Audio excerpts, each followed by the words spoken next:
Okay, welcome everybody. It's 9 o'clock, December 23rd, Floyd County Board of Supervisor meeting. First item on the agenda is to approve the agenda.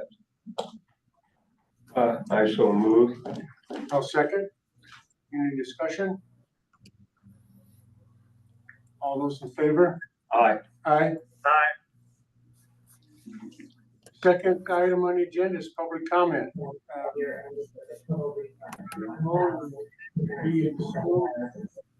Have any comments? Our limits up to 13,000. Comments? You got it, okay, you got muted it, okay. Item number 3 in the agenda, review action regarding the approval of the December 16th and 2024 minutes.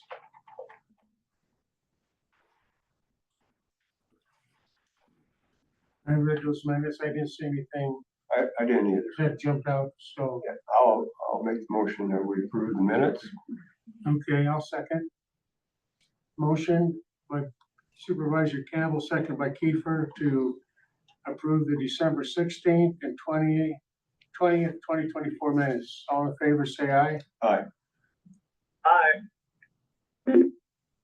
Motion passed. Item number 4, review action regarding the approval of claims. I have one here. M. Hugel for legal for 3,000. Yeah, what is that? So the county attorney has an arrangement with Mark Hugel to provide legal services for juvenile cases. Oh, And so he's paid based on, typically that's Thursdays that they have those juvenile court dates that he's working and gets compensated for. okay. He's an attorney in town. He used to be the assistant county attorney in in Chickasaw County. And then he retired from there. And then Todd asked the board if they would approve hiring him for just these juvenile cases. Okay, thank you. Is his dad, Vince Hegel? Oh, no, No, different Hegel? I don't know if they're even related, Okay, but he's like the same age as Vince. okay. Yeah. You have a question? Yep, I had a question regarding the courthouse waterproofing for $11,305. Was that something to do with the outdoor entrance or?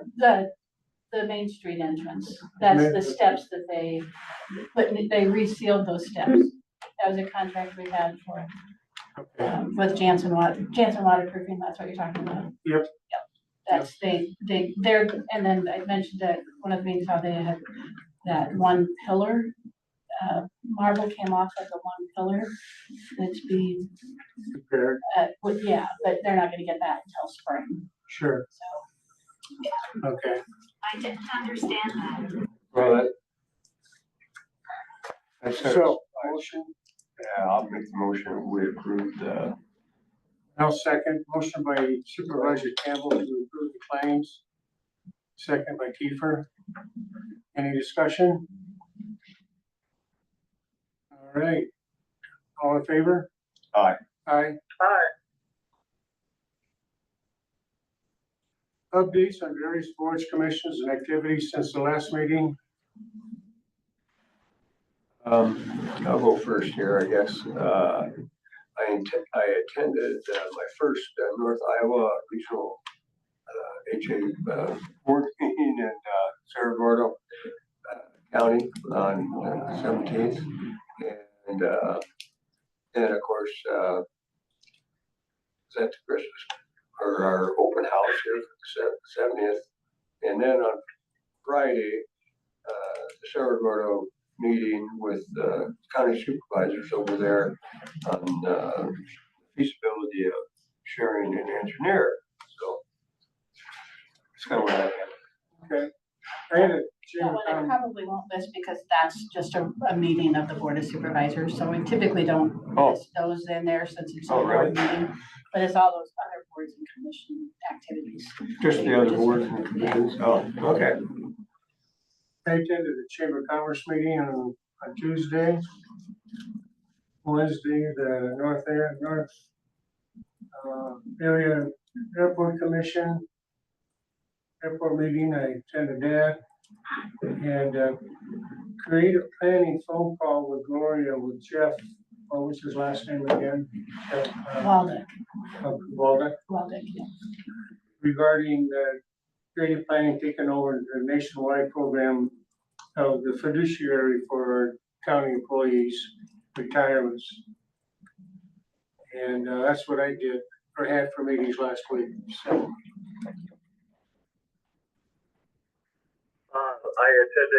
I didn't attend a meeting other than the meeting that we had scheduled with the Cerro Gordo County Board of Supervisors on Friday. Okay, thank you, Mark. Item number 6. It's too early to do this. It's not 9:15 yet. You know, well, probably not in case people are coming for that. Okay. But it was till 9 o'clock that the bids had to be in, so I told the staff that they need to come in after I came down here to let me know, but I would, the notice says we'll open bids at 9:15, so. We'll skip item 6, right, or agenda item 6 for now, and go to item 8, update on the communications tower project. Jason? So things are looking pretty good over there. Got a complete tower stood up, all 300 feet of it. The generator for the site, the LP tank for the generator, and the equipment building are all set. The electrical is complete and inspected by the state. So we've got power into it, which gives us heat as well. Like last week, they got the FAA beacons flashing up on top of it, so that's a good thing. And the ice bridge was installed. That's the link between the tower and the building, the equipment building, that the antenna lines come down and under, kind of protects them from ice or anything else that would fall down from them. So that's done. Basically all we're waiting for now is for them to install the antennas up on top of the tower and run the lines down. They were gonna do that last week, but of course we got some bad weather. So that chased them out of here early, but that'll just be a day or two thing when they get back after the first of the year. Sure. And then we need to run the rest of the equipment that's in the sheriff's office garage over there when they come back after the first of the year. We've got some computer and server equipment that's being stored safely over here for the time being. So that just needs to get run over. And then as soon as that's all placed, then Motorola can come back and get that all hooked up. Is the fence up yet around the, No, we're still waiting on the fence as well. will they still do that this winter, do you think? Oh, yeah. Okay. Yeah, that'll be a very soon upcoming thing to get done. They got chased out of another job site due to weather from wherever else they were working, so then that kind of pushed us back a little bit as well, but yeah, that'll happen soon. Okay. And then after all those things get done, we should be up and running over there. And then one of the final things will be Motorola will come back with a couple of technicians, and for a week, we will drive them around the county. And they'll just test various spots and log results of each one of those tests from all over. And then that's kind of a final clearance testing that they do to make sure that we're getting what they promised us. So maybe by the end of January, is that I'm very hopeful reasonable? Very hopeful for the end of January. I'm a little bit optimistic for a little bit before that, but Okay. we'll see. Probably, Yeah. So, Yeah, I know. I gotta give credit to those guys that came and worked on that tower because they took off for some bad weather, but they worked through some bad weather too. well, they were up on the cold tower and when it was 0 or super single windy and digit yeah. temperature, yeah. Yep, so I wanna give props to those guys, so. Have any other questions? Anyone have questions for Jason? Yes, Jason. Yes, sir. This is Mark. Yeah, I travel past there regularly, and this morning was the first time I've seen the light blinking on the top. Is that something that just recently added? Yeah, that's the FAA beacons that they got running last week. So there's two of them up there. There's daytime beacon and a nighttime beacon. Daytime one is white and obviously the evening one is red, so. And like the others, I've seen workers up there, halfway up there, 2/3 of the way up there on days that it's awful windy. I'm just amazed to see people up there working on something. Yep. Just as a reminder, how tall is the communications tower? 300 feet. 300 feet. So they'll have to climb the entirety of it to get up to the top to get the antennas installed. And they get excited to do that. They're ready to climb that tower. They like to do that stuff. That, you mentioned is there something else that goes up there yet? Is that finished? I didn't hear. Yeah, they just need to get the antennas installed up there now and then run the lines down from the antennas down into the building. But when they get back to do that, that should just be a day or two project. So it almost appears to be a little taller than, did I hear you right? You said 300 feet? Right, yeah, I don't know. I mean, it'd be within a couple feet. I don't know if the actual antennas stick out a little bit past that or if they're out on the sides of it near the top. I couldn't say that for sure. In comparison, the Berkey 10 kW wind tower that was installed over there, that's at 150 feet. And so they're quite a sight when you come on either way to approach the Fossil Prairie Center. Sure. So I'm glad to hear the update on the report, and thank you that it's coming along and will be operative soon. I'm sure everybody's anxious for that. We are. Any other questions for Jason? Thanks, Jason, I appreciate it. Item 9, review action regarding resolution number 3224, construction evaluation resolution, master matrix. This is, Mr. Chair, is that something you could wait on for just a moment? Perhaps you could have the bid let in and I'll be there very shortly. sure, we can do that. So Thank you. we'll wait a little bit for agenda item 9, and it is 9:15, almost 9:15. We'll wait for the open the bids on the 2017 Ford Explorer. And Okay, great. Thank you. thanks, Mark.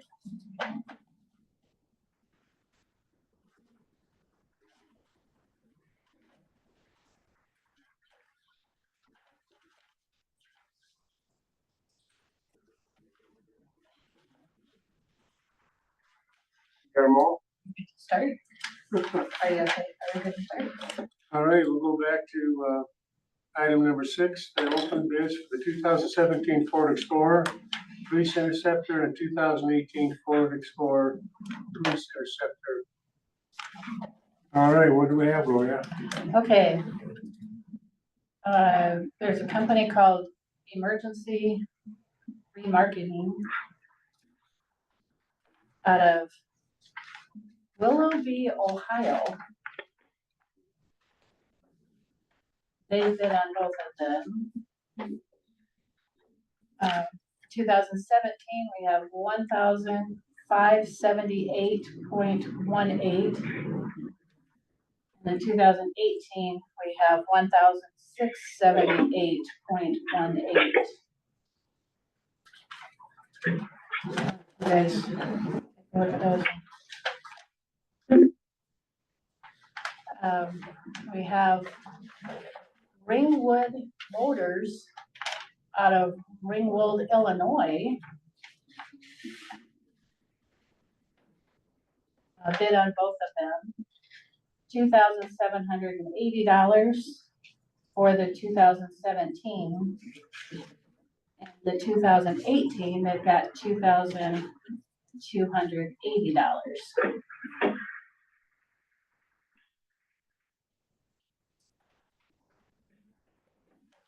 And the rest of these are marked that they are for the 2017, so we'll just.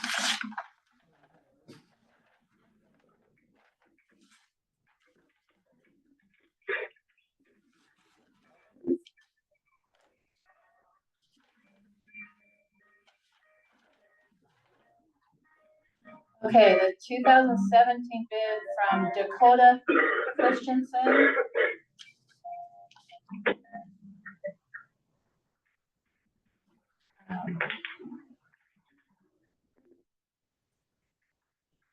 Is $1,500.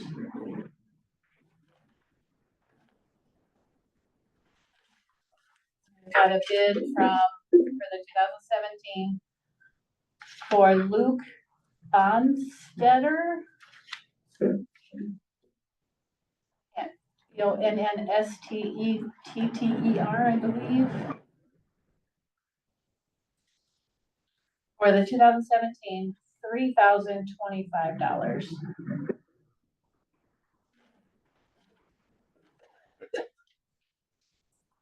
Got a bid for the 2017 David House, House. That one is for $1,500.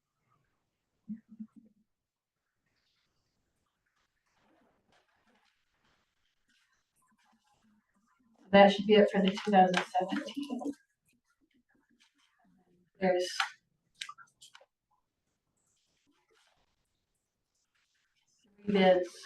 three additional bids for the 2018.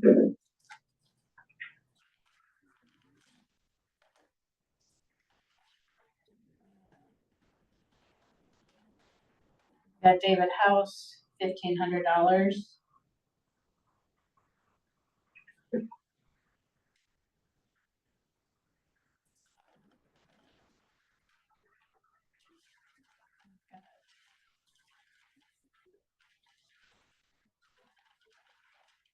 Bonstetter.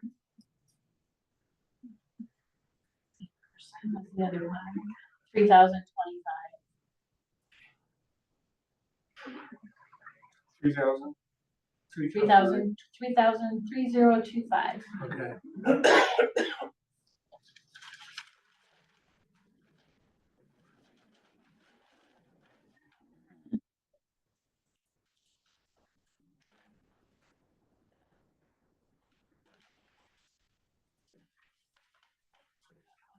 Dakota Christensen is $1,500.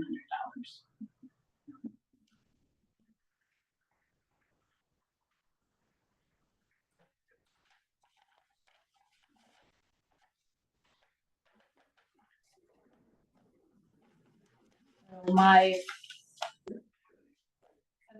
only concern in looking at those is if Luke Bonstetter wants both vehicles or only one of those vehicles, because he's got high bid on both of them.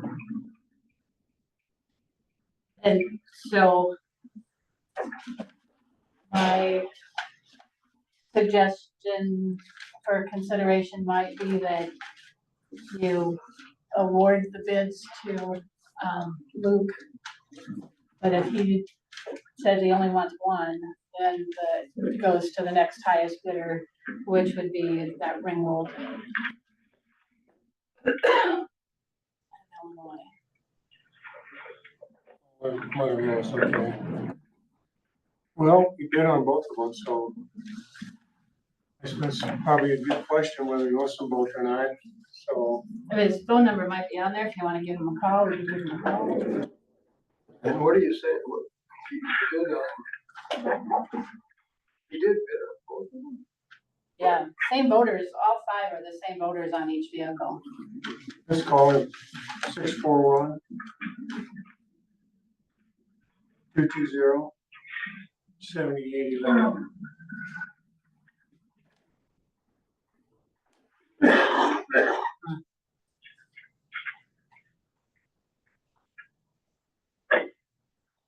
Hi, is this Luke? Hey, look, this is Gloria from the Floyd County Auditor's Office. We're down here in our Board of Supervisors meeting, and we've just opened bids, and you have the high bid for both vehicles. We just wanted to confirm that you do want both vehicles. Okay, all right, that sounds good. You bet. Yeah, if you want to swing by the auditor's office, we can wrap this up later today if you'd like, or whenever, whatever works for If you're, yep, if, I can give you title and everything today, I just have to run over and get the sheriff's signature on the titles, but we can get it all wrapped up today if you want it. Okay, yep, you bet, thank you, bye-bye. You want us both? Good for him.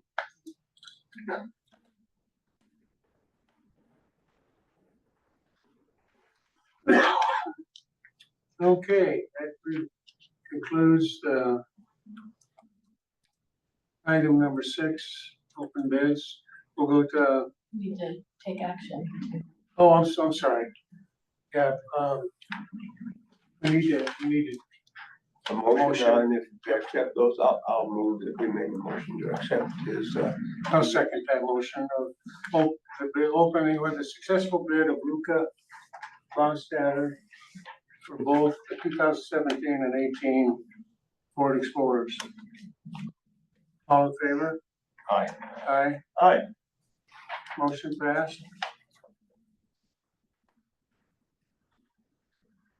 Morning, Mark. Good morning. What? Slippery. Not too bad, really. I wasn't in the ditch.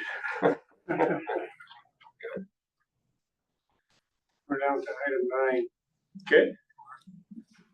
Well, thank you. I apologize for being late. Item 9 is the review and action regarding the master matrix. Is that where we're at? All right. Well, this is something that counties have the option of doing every year. Since 2002.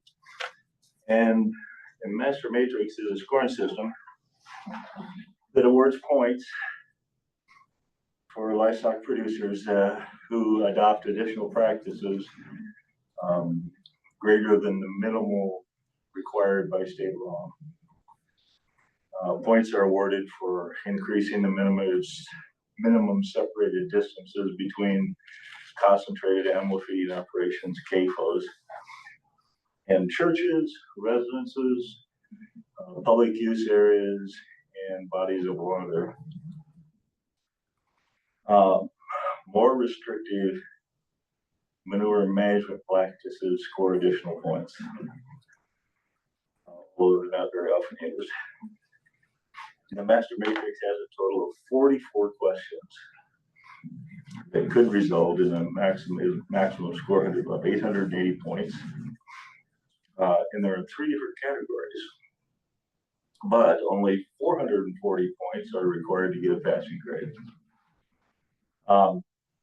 I know quite a little bit about it because I was one of the 12 legislators who actually wrote the law that created the master matrix. Now, there was an advisory committee that was appointed after the law was passed and signed into law, but that created these scoring systems. And I wasn't part of that, but I know a great deal about that process. Believe it or not, when we 12 legislators went behind closed doors in 2002 and created this bill, it was a massive undertaking.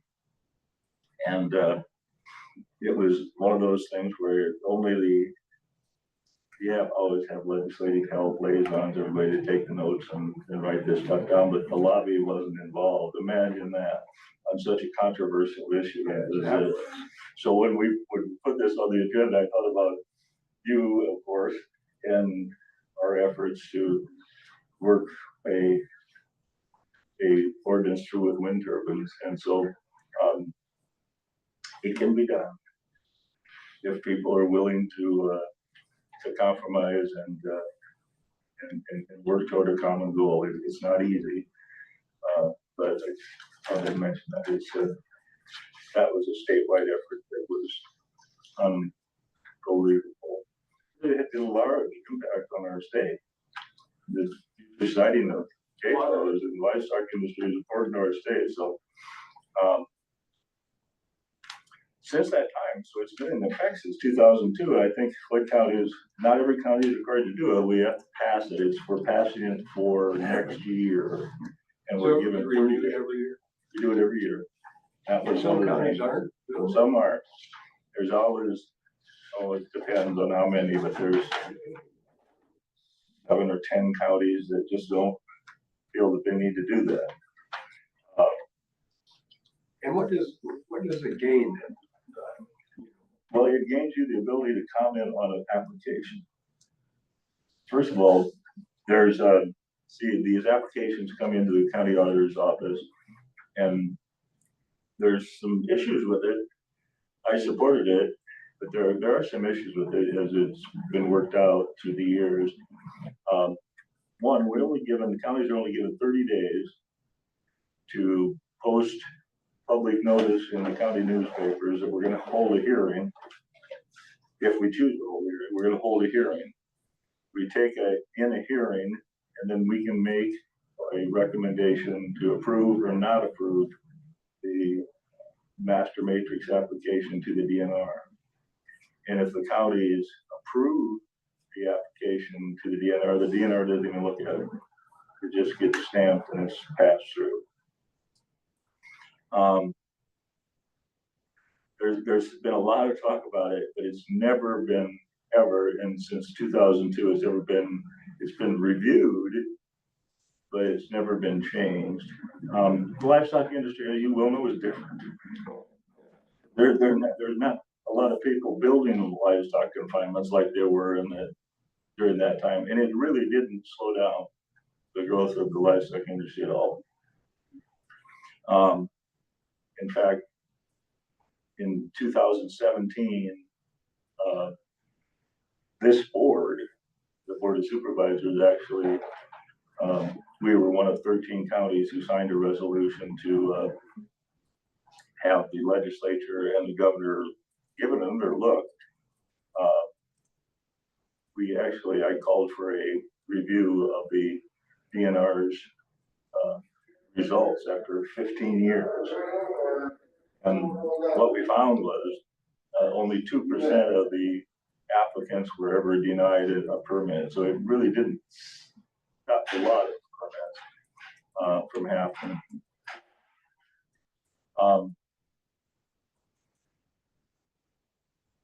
But without getting into a lot of the things what it's not good for, it's the best thing the counties have right now. It's really the only option we have to review some of these and score the points. And through that process, we've actually found that people make mistakes, and there's been a couple of cases where we found those cases, and the points that they were scoring had to be removed.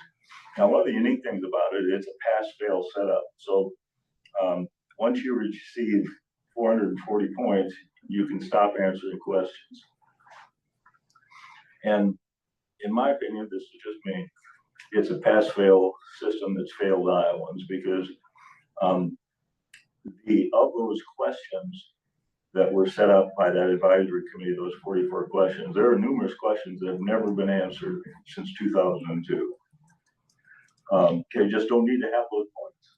You see, it's like you choose your points to get to 440, and then once you get there, you're done. I've never seen that. Is there a copy that I can get in the questions? Oh, sure. And Oh, yeah. I'd like to see Yeah, that. it's an interesting process, and but through the years, it has kind of revealed that one of the problems we used to have in Floyd County was neither the applicant nor the person who wrote the application. Usually they get a service to work with who writes the application for the livestock producer.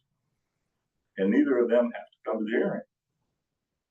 So you get all the people who, well, some of them are opposed to locating these, and they don't come to the hearing. And so that kind of brings up some distrust between the livestock producers and the neighbors. But here in Floyd County, a few years ago, can't exactly remember when, but the DNR started to allow counties to add qualifications for scoring points. And one of the things Floyd County did was we passed a resolution requiring, first of all, that everyone within a certain distance of that CAFO was notified, kind of like a zoning thing. and we required the applicant to attend the hearing so he or she could answer questions from the neighbors. And so we have done that on our own, but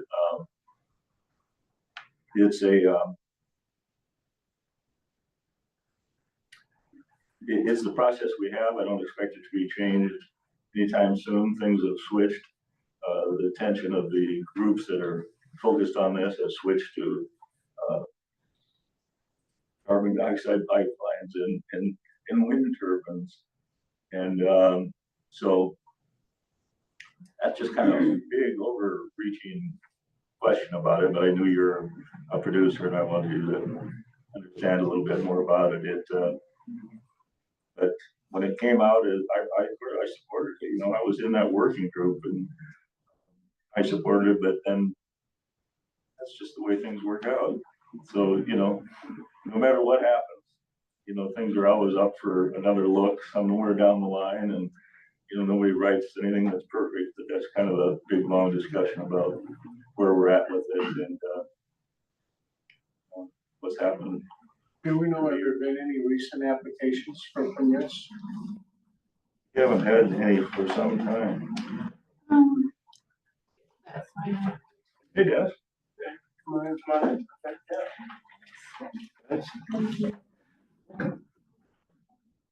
We always, Not a bad agenda item, if you wanna hang around, but I know you said you have a 10 o'clock. I do. We I always have have a a package and then we always go through that process. And if you do this, I could wait. you have to go every application, you have to review every application that comes forward. It's not like you get to choose. Every one that happens you have to take part in. And there's been quite a few up through the years, but it gives people an opportunity to comment, and then county can make a recommendation to approve or disapprove based on either the scoring or other considerations. Like, okay, we just went through that whole explanation about all the questions, and then you say the counties can do something other than that? They've never overturned one, by the way. So you kind of understand it. But that's kind of a big review of the master matrix. Well, I'd like to see that. And see what kind of score I get. Well, then the people who are required to do it, by the way, are people who are applying for a confinement operation of 1,000 animal units or more. 1,000 animal units is 1,000 mature cows or 2,500 head of feeder pigs. Or when you expand your existing feedlot and you make it bigger than that. And so it's kind of it's just one of these big issues in Iowa. It's not really a rural urban issue. It's kind of often it's neighbors versus neighbors. Oh, yeah. Not even farmers versus neighbors. It can be either way. We're just getting a lot of people in acreages, I mean, just with 3 miles to me, we had a new house across the road and a new one, about 3 miles away. I mean, we have a lot of that. We have to have some rules. Sure. So the existing setback distance for 1,000 head animal unit is 1,875 feet. Back in 2017, when the board then at that time passed this resolution calling for this review of the committee, I was asked to write a opinion piece, and I wrote one for the Des Moines Register, and I looked that up, and I've been kind of commenting on some of those things, and I'll forward that to you as well after we have a vote on this. But it's the best thing we have, and to that extent, it's been beneficial. Now, when you say our county went to $1,875. That's the statewide law. That's the state That's a law. law, the state. See, we reduced that when that was part of the bill that we passed to change some of those distances. And then we created the advisory committee from the DNR, which is made up of stakeholders. ISAC had someone on it, Farm Bureau, ICCI, Farmers Union, pork producers, cattlemen. They all had input into that advisory committee. You score points for concrete. Kind of the industry standard, but that's kind of the way it is, when you build a livestock. But it was a good faith attempt to come up with something I think it's a little outdated, but nonetheless, it's what we have. Yeah, I'll make sure you get all that stuff. It's a really interesting read. I am just forwarding to you information that we send out with the applications when they come. And there's 2 information pieces from the DNR, and then there's an actual scoring that we did in 2019, which wasn't the last one, but that was one that just had the scoring part on it. So you can see what one looks like. That was one that the county reviewed in 2019. The last one that was reviewed by the supervisors was in 2020. Don't have them very often, but that most of the time they're under that 2,500 head and don't fit the matrix process. Send it to all 3 of them. No. So this, so we've got a resolution there in the packet, and that's. I've got a question. The resolution has a different number than the one. Is it Okay. 32-24? The resolution is? Mine does, yeah. 32-24. And what do I have on that document? 02-24. Oh, I'll change it to a 3. I'll change it to 32-24. Go ahead. Okay.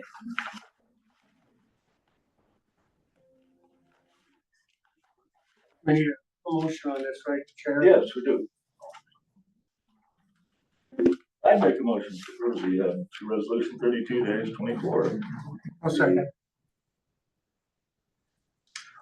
There's been a motion made by Supervisor Killen, seconded by Keeper to approve resolution 32-24, construction evaluation resolution, more commonly known as the master matrix.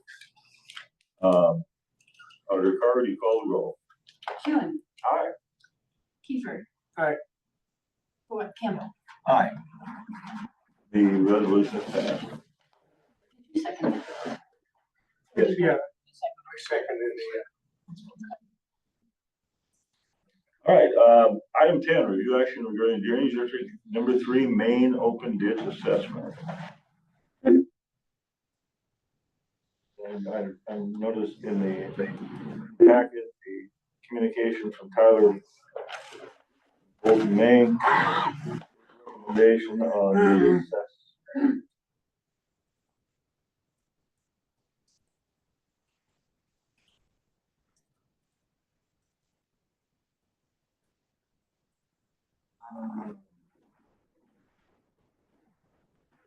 Tyler writes, please find the attached interest calculator that provides the total interest calculated to today for the DD3 main open ditch repair.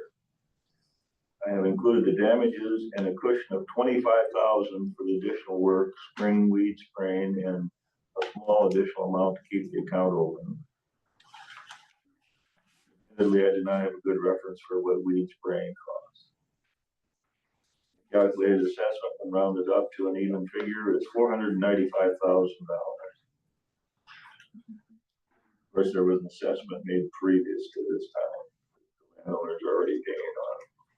So this is in addition to that. The main ditch assessment schedule is currently displayed at $100,000. So the assessment would be 4.95 times that scheduled amount. The estimated project cost in the engineer's report was $797,500. And then he goes on saying, if That being said, if the district wanted to have an even more conservative cushion to make the math cleaner, I don't think an assessment of 500,000 would be unreasonable. He's got the open repair, the first assessment report, annexation, and total with interest was $90,000. Okay.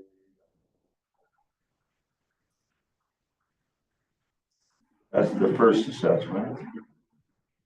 And this one is estimated to be 400 and rounded at total of $494,138.18, including damages, a cushion of $25,000, and all the interest to the 30th of December. And so that's a total of 495. Add the total of 495 to 80 to 90, right? And 495 to 90, is that the total? The, How's it? what you assessed back in January was 120,000. 120,000, okay. Yeah. So we're adding 120 to the 495, Or 500 if you do that recommendation. get up to our, so how does he come up with the 790? 797 is what The the total is. original was estimated to cost. So I think what he's saying is that you've got the 495 plus the 90,000 for cost, or maybe it'd be better saying the 500 plus the 120, so $620,000. But the estimate for the project was 797. That's 797, Larson was only 414,000. For the construction, Yep, so the rest of that is Bolton and Mink.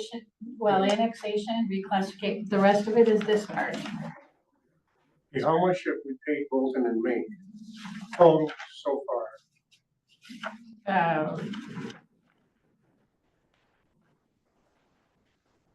Let's see if I can.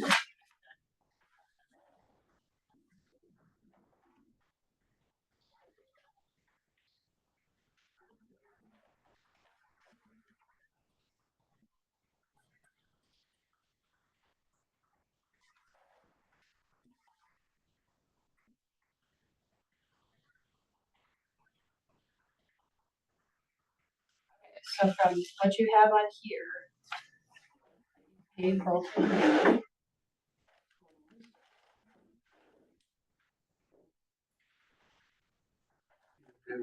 Good. Thank you.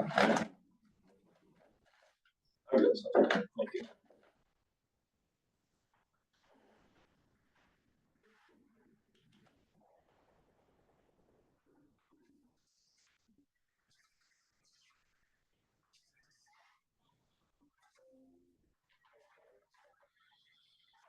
Money.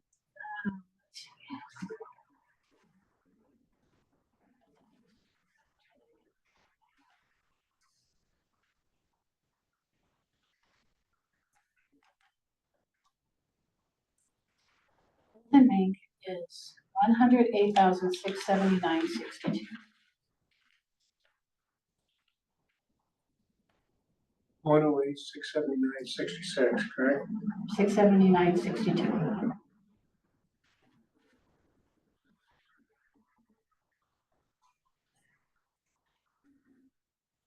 Where does that show up on any of these figures up here on that table? It's in this next pages. It's 4 pages, all of the claims are.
Okay, that was my answer.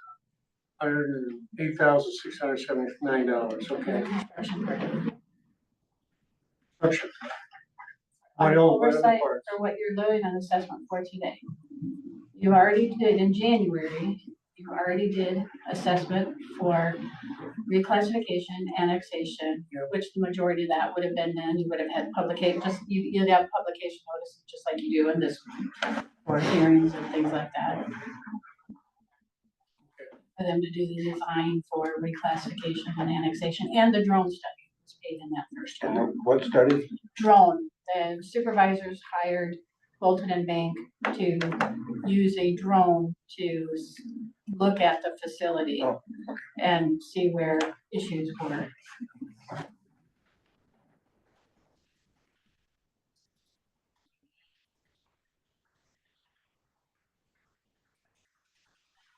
At the onset of the project, see the issues that the property owners had complained about with the dams. So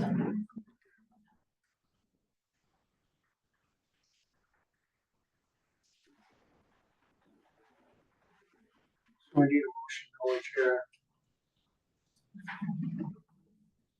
This is a motion where if you're doing what he recommends, the 500,000 or 495, whichever amount you're looking for, keep in mind that he doesn't know exactly what the cost would be for spraying to be done. But He whatever, estimated that though? he feels that with the numbers that he's provided, that gives you enough cushion to do all that extra work that you asked them to do, which was putting animal guards in and riprap where there wasn't riprap designed to go, and spraying, what other things, there's the tile extensions, I think were already, I don't think you'll have additional costs for that, but since you want animal guards on all of the tiles in the open main ditch, what you did last. But the spraying will be, that's like 3 years down the road, right? No, For 3? this is spraying for weeds Okay, that needs to be done okay. in the spring.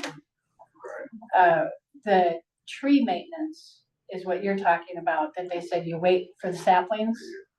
Yep, and that's, the supervisors will need to approve a tree management program to do that. That's nothing Here. in the Okay. works, but what he was asked to do last week was to allow something that would cover spraying of weeds. They said they had 6 foot, 8 foot tall ragweed and things like that, not tree saplings. Okay. Weeds. From the top to the drain side of the slope, because the Right. top part of the slope Goes is back the to property line. owners. Yeah. Right.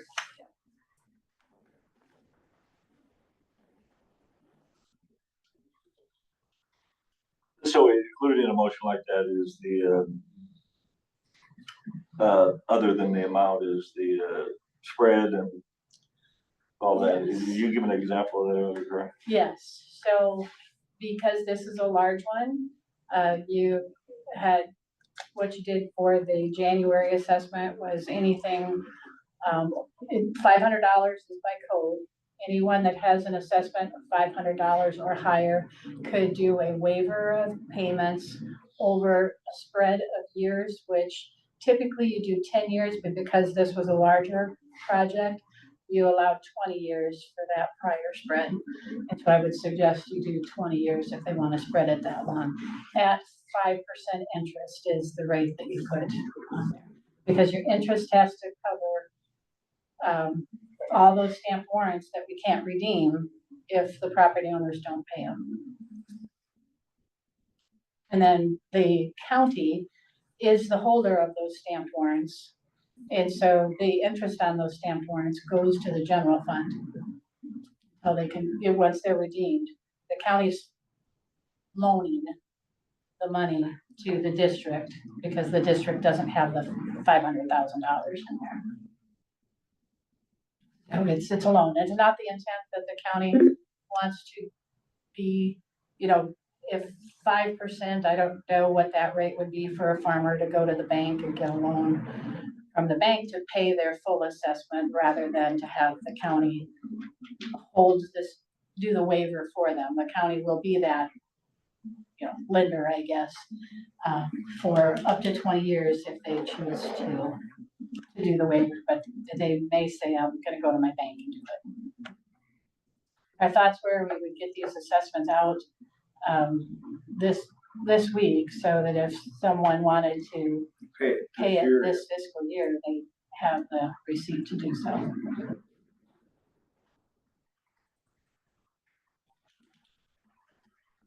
So the project came in lower than we expected. Yep. I mean, that's a good thing. Good. Yeah.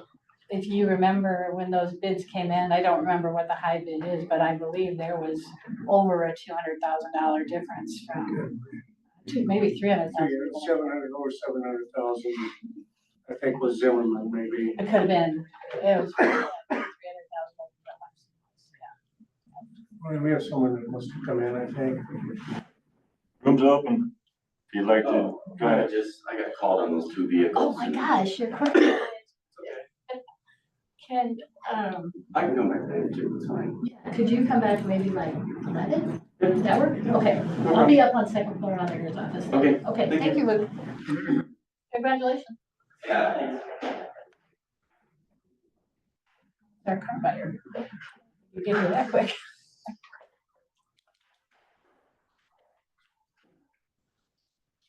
So again, the motion would be whatever that, you would make a motion to assess $500,000 and allow our landowners an option to waiver for assessments over $500,000, for up to 20 years at 5% interest.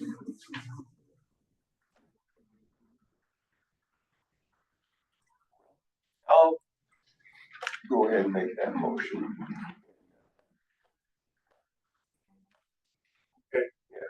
I'll second. All right, the motion has been made by Supervisor Campbell and seconded by Supervisor Keeper to assess Drainage District 3 landowners $500,000 over a 20 years spread at 5% interest. Further discussion? I'm pleased to see the project end and get to where we're at. It came in under budget.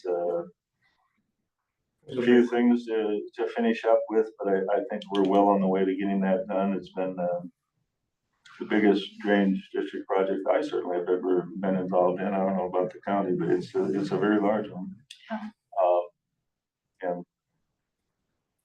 And I expect that the next board, who are the drainage trustees, will continue to look at this and make sure that it's upkept with in a proper way to keep those trees from growing back. That was a concern that several people have talked about. So that'll be up to the next board to take care of. Is there any comment from anyone listening on the phone? Anyone else? Those in favor of the motion, say aye. Aye. Aye. Motion is carried. Thank you. Item 11, which is review and action regarding appointment to representative as liaison to explore sharing the Sarasota County engineer. As was mentioned in when our minutes were reviewed last Friday, the board met in joint session with the Sarasota County Board of Supervisors, where we talked about that possibility. I thought the minutes were recorded pretty accurately. Had a good discussion. My interest was right away with where is Brandon Billings in this? Is he supportive of this idea? He's the one that would have to make the adjustments and the changes. As you recall, Brandon had visited, the Cedar Valley Transportation Center in Charles City, the previous week, met with some department heads there.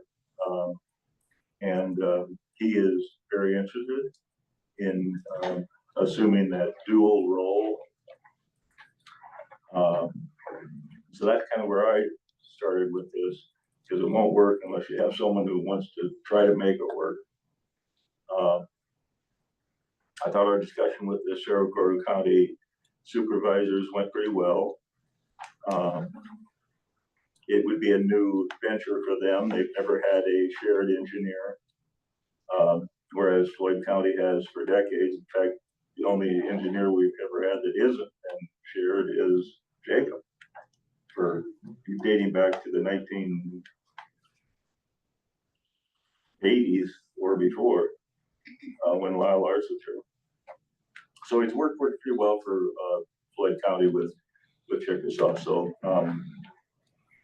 I thought we had a good discussion over there. It included some items about that were mentioned in the minutes. The question was asked by Auditor Carr if Brandon Billings was thought that any staff needed to be added in either Cerro Gordo County or Floyd County.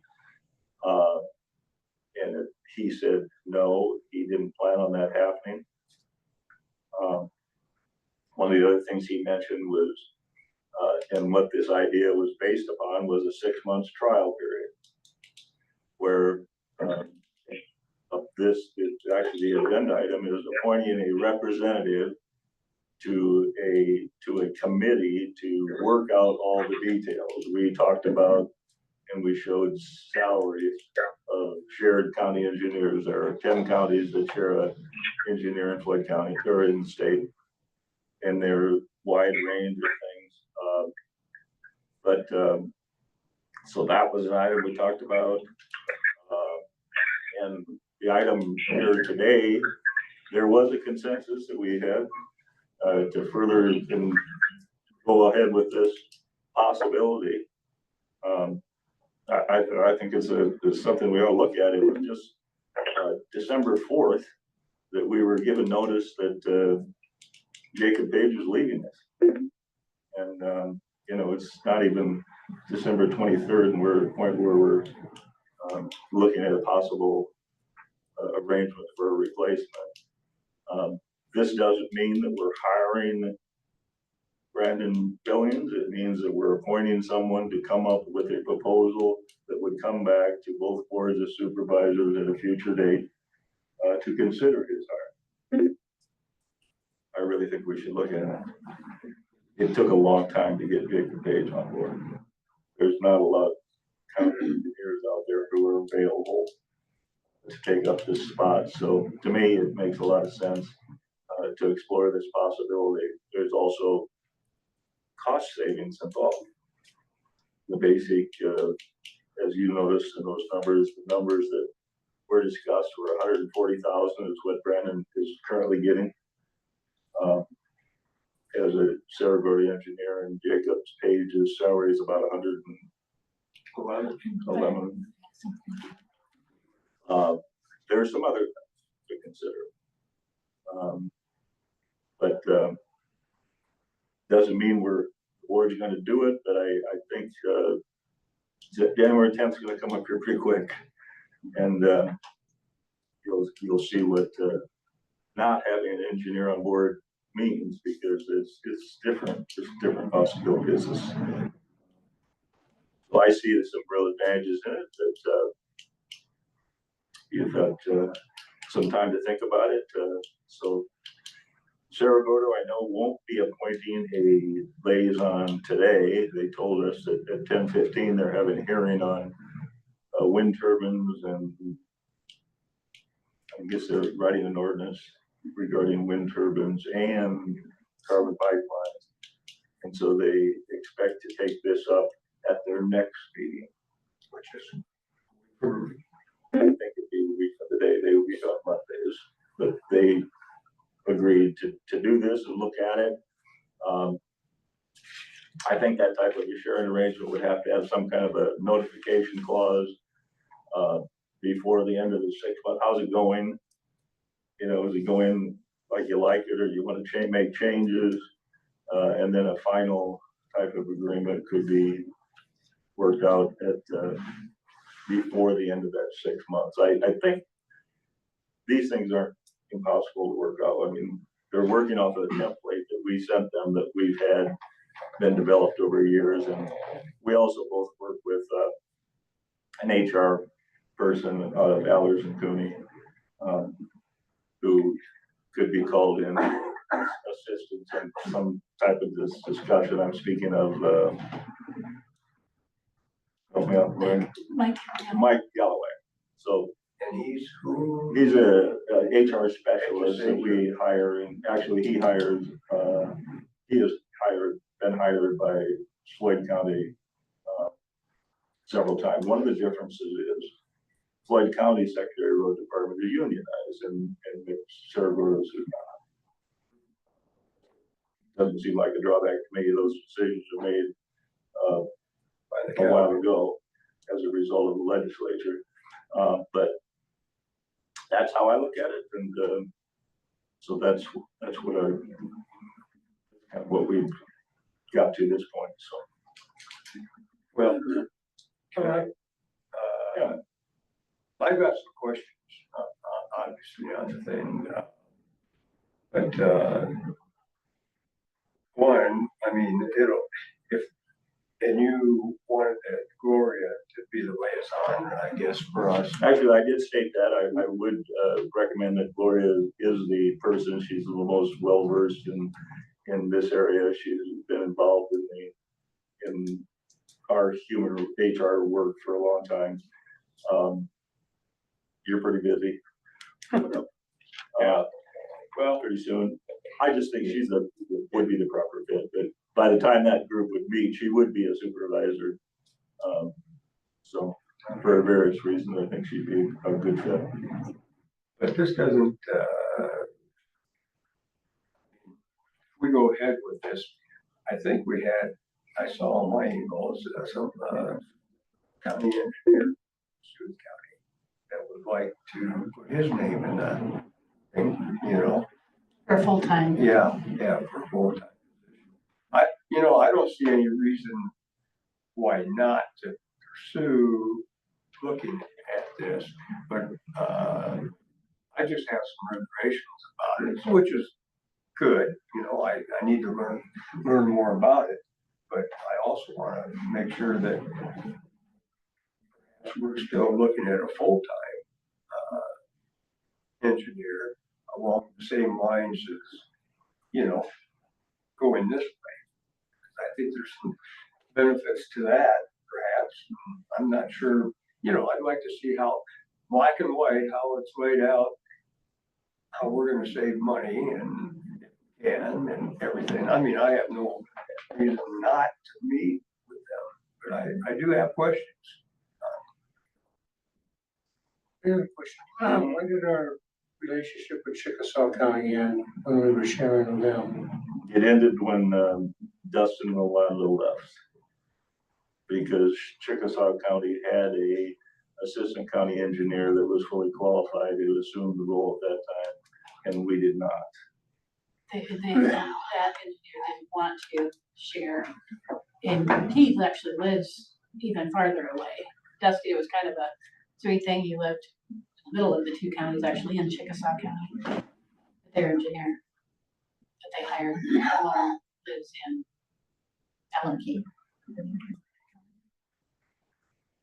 Southwest.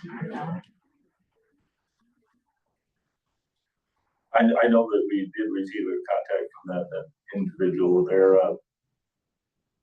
and that could happen as well. I guess we could, the next board could continue to look at that and see what that is. One thing that I think is pretty important is the experience. Jacob wasn't experienced when he got here either as a county engineer. He had experience in engineering and certainly worked with the DOT, but not as a county engineer. This gentleman has experience as Saragordo County, Cherokee County for 8.5 years. The other thing I like about when we talked to him the other day is he has family ties to North Spring. Yeah, Billings family. Billings does, and so, you know, looking down the road, he's a young guy. You know, you have to keep him here. And, obviously there are other people who are interested in, quality people like our engineer and others who will entice them to take another job. I think this gentleman, obviously he's employed at Saragordo County and with ties to Floyd County. He might be a bio arts type of guy who's been here could be. I just, he's top-notch candidate. So Can I say something? yeah, I know, Mark, you were looking for that permanent, more than a 6-month thing. But I would say that, my concern, Sarah Gordo, it's the first time they've ever Yeah, entertained sharing. I mean, they did evidently inquire 6-7 years ago, Chris Watts said, with us, but because we were sharing with Chickasaw, it sounds like that's why that was a no to them. But the last thing that I have, if we do, it looks like Sarah Gordo doesn't want to do anything more than a 6-month contract, and I don't want us to be left hanging during that time. And That's then a they good say, oh, point, we're yeah. done. And so if it is if it does go that way with a 6-month recommendation, I would expect for them to, that we put in that contract that until we find an engineer, that we're not left dangling at the end of 6 months. yeah, and that was part of my concern because, I can't remember their names, but there was a couple of their supervisors that seemed surprised that, over the 6-month thing. I agree. I don't want to be sitting here left hanging, so to both, applications that might come in and with this guy pursue us and both at the same time. So we try not to. I don't know how you would post that. Yeah. How would you post that? I Are wonder you that looking for too. a full-time or are they looking for a shared?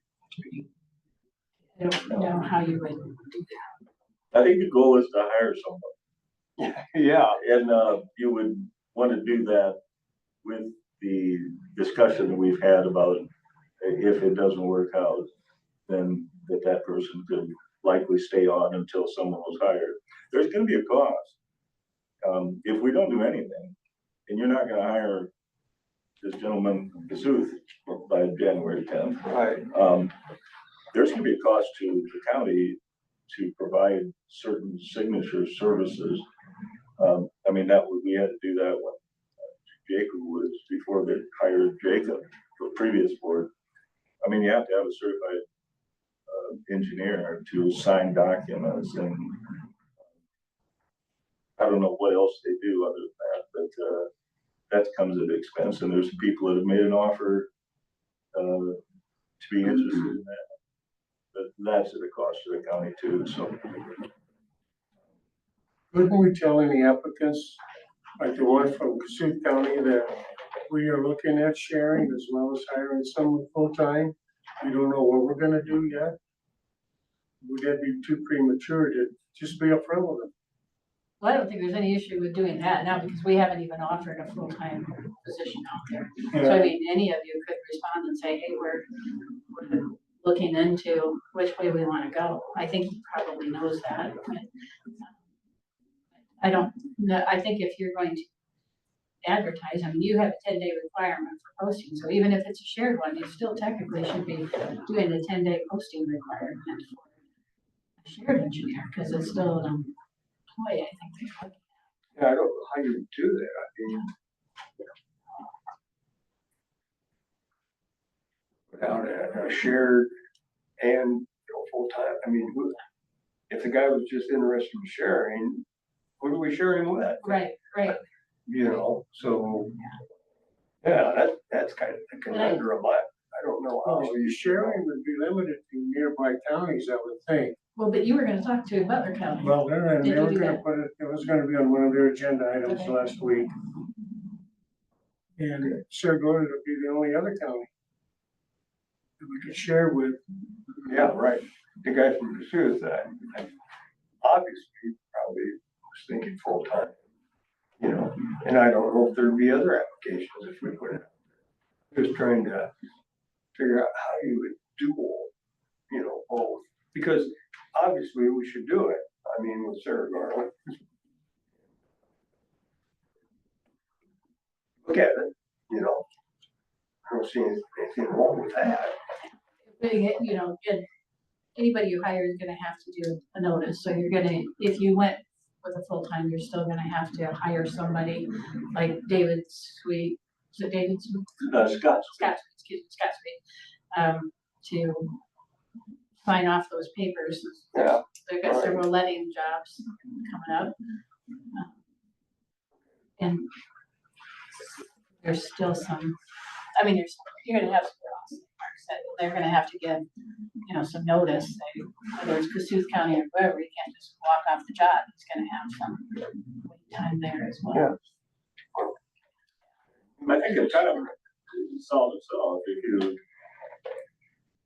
appoint someone to a committee to represent you. You know, you can talk in open meetings about the terms that you'd like to see in that contract, salary, you know, that's gonna be a big one. Yeah. You know, there's gonna be a county of record, that's the way it always works out. Who determines what the benefits are, you know, those are all things that get negotiated in these things. And it's not that hard, really, that part of it isn't. And you come to some terms and then it comes back to the board, you see if that's something you want to pursue. And if you do, if you've written the agreement right, you know, you're gonna have you know, something immediately before the end of 6 months that you're going to approve or say you want to make this permanent or not, depending on both boards' approval. Or at that time, there's some other people that are interested, they can, Then we could pursue. you can work with them. Yeah, I think that's probably the course that you'd be taking more than a dual. Okay. We want to do two things at once. I do think there'd be some time to see where we're at with budget wise too, you know, where we're at with things. And with House File 718, you've heard me talk about that before, just not knowing where, you know, next 5 years are going to be tough, next 4 more years are gonna be tough. And, you know, the state is saying, how can you reduce taxes? How can you share explore sharing your resources, your services? You know, Charles City is in a situation now where they are without an engineer. He wasn't certified yet, the one who was there, but you know, if something doesn't pan out here, is there something that pans out? It might be pretty clumsy having city and county shared engineer, but it gives us a little more time to figure out if the Saragordo thing may not work. Right. Through this liaison process. Got some time to figure out what you're doing over 6 months anyway. If that's all Saragordo even wants to go is 6 months for now. Well, yeah, I think, we would be good to pursue, and I mean, I'd like to see how this would work, ledger like, you know, how much are we gonna save? What are some of the pitfalls that could be? Because I think there's some that's kind of unforeseen, and I see nothing wrong with that. I just don't want to be penny wise, pound foolish, you know? Yep. And And I know they've already, Saragordo, if we do something with Saragordo, they've already said that they want to be that employer of record. I have no idea what their benefits are. I know they have healthier benefits than what we have. And so there's cost to that. I mean, it's gotta be a little bit different. I'm not unionized, non-unionized, gonna be. Well, the engineer. That's not the engineer, that's just the road worker. Oh, okay. Not the foreman, but the road worker. Oh, okay. But don't see any reason not to go forward. Look, I mean, we gotta be prudent and, but, there's, to me, I still got a lot of questions on this, you know, so. Yeah, I do too. I was prepared to be behind a part of sharing with somebody. But the more I think about it, it raises a lot of questions. So I know we've done it in the past. And Worth and Mitchell are doing it and they seem to think it's working okay up there.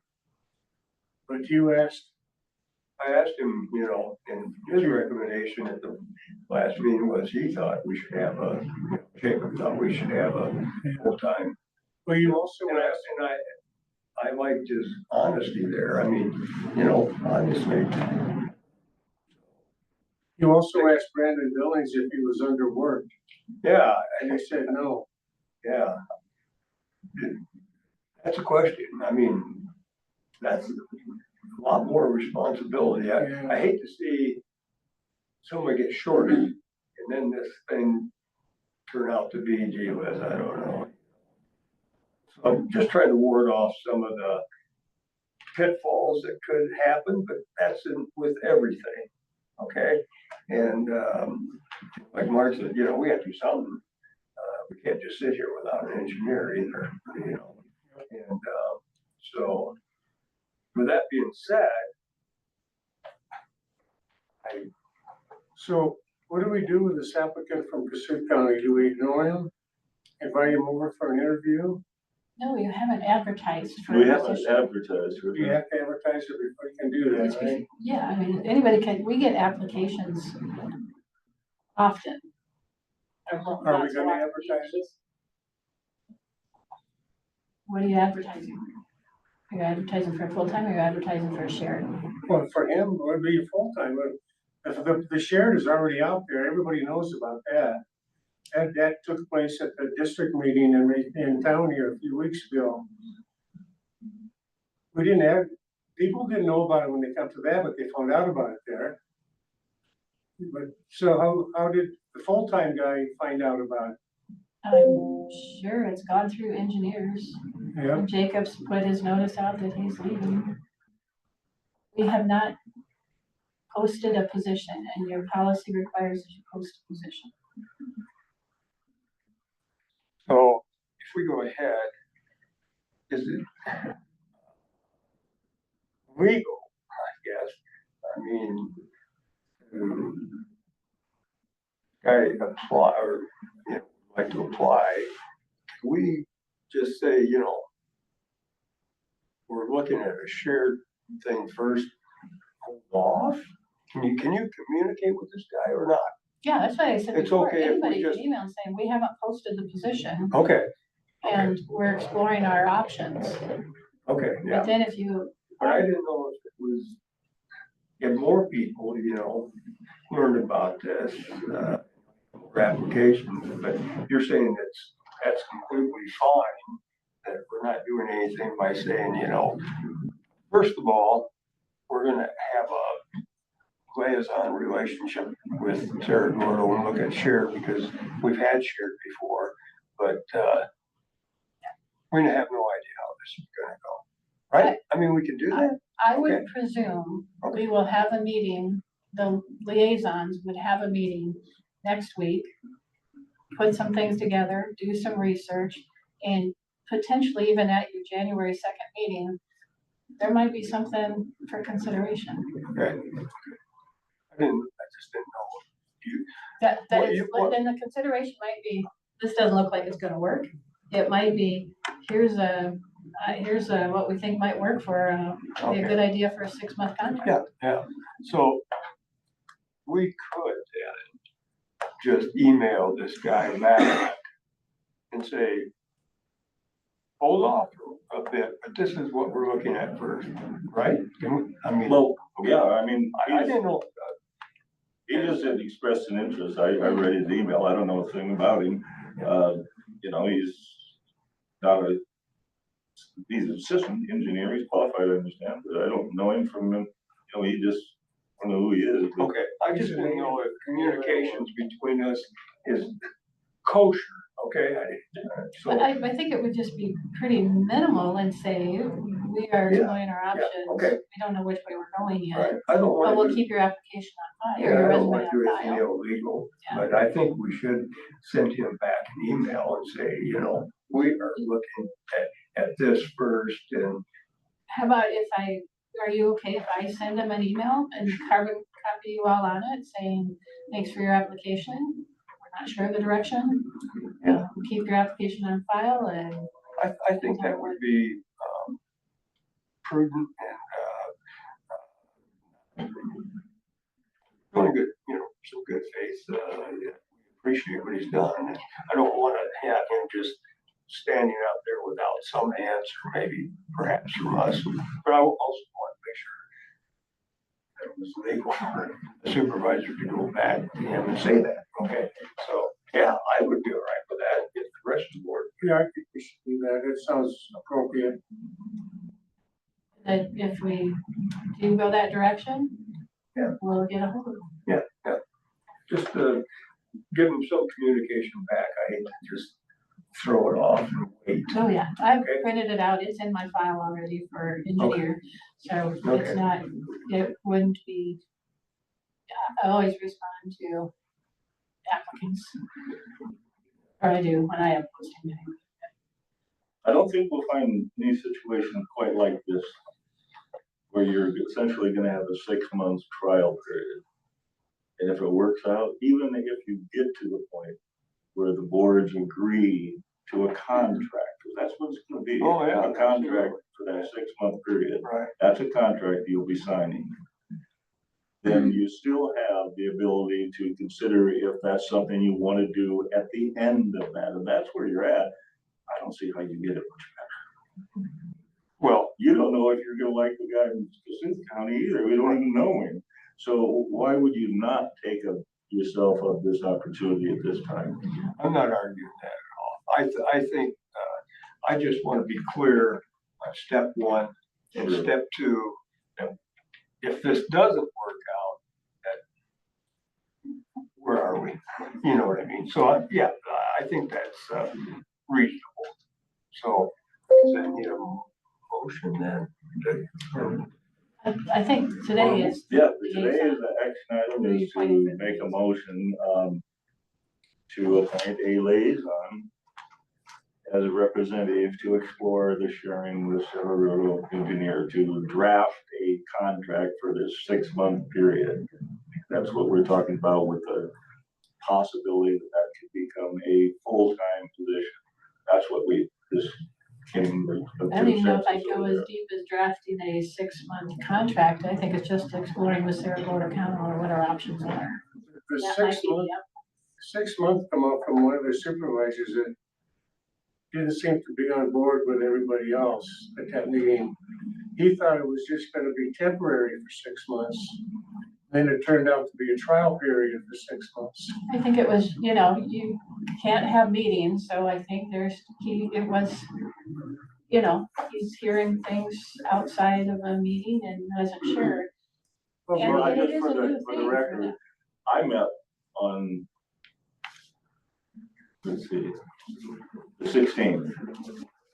I left this meeting. I went to Saragordo County. Saragordo County had it on their agenda.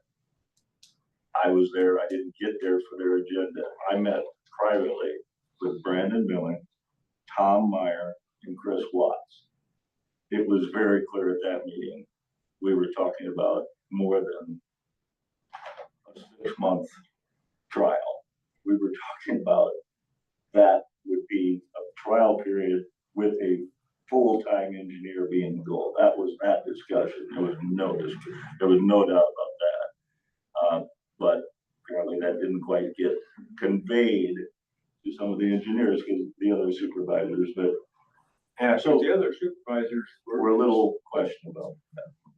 quite honestly, they were surprised that, and I can't remember their names, but the guy that Casey sat and down Ray. at the end of the table, Casey, you know. and Casey's at the end of it. I thought he would, like, But again, it's a brand new thing for them. They have had Oh, I understand tremendous that. success Yeah. with Brand new branded. thing for me, you Yeah. know, so, Yeah. yeah. And so it's serious for them to think about, do they really even want to go this direction? Because they like Brandon. He's done well, Absolutely. served them well, and they, very clear they don't want their services to Go suffer. down, and that's why I asked him the question, if he thought he was underemployed, and he said no, so Yeah. that right away, And in the same token, I can see where it might be hard for you and Dennis, not knowing where Mark, I worked for 17 years with Dusty. As he was the county engineer when I started, and Mark, you have more years than that with Dusty maybe Well, not, Dusty, but with but- Lyle, but yeah, Yeah. but, we've really had, well done. yeah, It worked. Yeah. I mean, those questions that were asked, were, what happens if there was a disaster in Floyd and Chickasaw at the same time? Those things happen. But, so I think the idea of the motion could be more like, and since I was primarily involved with some of this, I'll make a motion. do you want to even hear from, I don't know if Dwayne wants to even say anything, if that's why Well, Dwayne's we can here? or allow you wanna- for comment after the motion is made. I'll make a motion to appoint a liaison, auditor Gloria Carr, who will be a supervisor, to explore, as a representative of Floyd County, to explore a sharing arrangement with Sarah Brody for the engineer.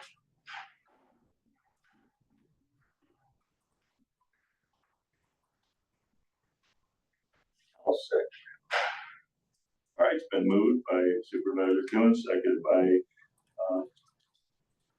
Supervisor Campbell to appoint Auditor Gloria Carr as a representative, as a liaison with Cerro Gordo County to explore the possibilities of a shared engineer.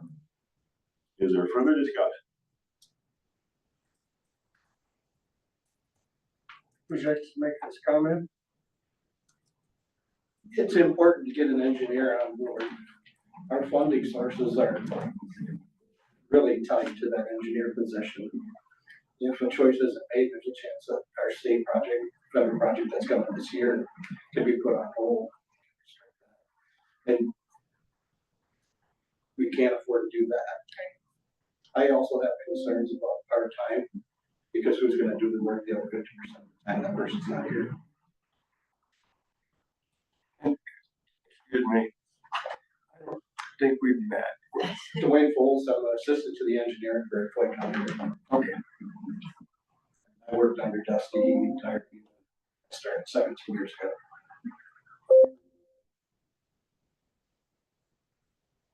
Any further comment? Anyone listening on the phone would like to make a comment? Hearing none, those in favor of the motion say aye. Aye. Motion carries unanimously. Thank you. Item 12, note the resignation of the zoning commissioner. In your packet, there was a letter from Pam Lyons. It was a nice letter, noting her resignation as a member of the Finance Zoning Commission.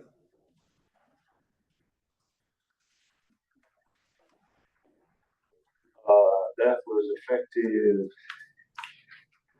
She has a term that ends December 31st, and she just didn't want to be reappointed Okay, to the position. so, all right, then I stand corrected. So she just letting us know that she doesn't want to be reappointed after for another term after that. So that has been noted. All right. Item 13, review and action regarding appointments to boards with terms ending 12/31/2024, Board of Health, Zoning Commission, and the Board of Adjustments. So that would be one of those appointments. Pam Lyons is resigning her position effective at the end of the year. She's doesn't seek a reappointment after the New Year's, so we need to consider an appointment to the Planning and Zoning Commission. There are 5 members. So I do have, in your packet, Derek Straube, provided his application. Dennis Sandy just dropped his off. For the zoning commission as well. Oh, really? The gentleman that stepped in. And then, Dean Jaden got a hold of me and he said he would like to have a little bit of time maybe to see if he's got someone else that he's looking at to see if they might be interested in serving on the commission. Very good. It's good to have interest. Then I happen to know Derek Straube, and of course I know Dennis Sandy very well. Both are good candidates. I've known Dennis for practically all my life as the work in our conservation department. He's our district conservationist. Derek Straube is a fine young man. He's the FFA, or no, he's not. He's a teacher at Red Rockford Marble Rock High School. I've known him professionally there. I think he's a fine person as well. If Dean, the chair of the zoning commission, has other candidates that he might want to extend the offer to, perhaps we could defer action on that or to another date. Is that appropriate? And maybe I should have had this more as just discussion, because I don't know that we've ever dealt, usually whoever the liaison is will, like some of the other boards will follow up. Like, I don't know, if being on Board of Health, is Denise Pavlovich interested in continuing on? So one gentleman retiring from the board, right? We've got David Tice, Yeah. who's off, yep. Well, he's resigned already, yeah. Yeah, both of those highlighted. We got Denise Pavlovich. I don't know if she's interested in continuing. I couldn't tell you either. I wouldn't be surprised if she would continue. Hanson has got another year, and so does Kepler, and Joan Robinson have 2 years. So it's just Denise then, right? Denise and David. David, he already got his resignation and everything 2 ago. So you need someone for that appointment. I'll check with them, see if they have any suggestions.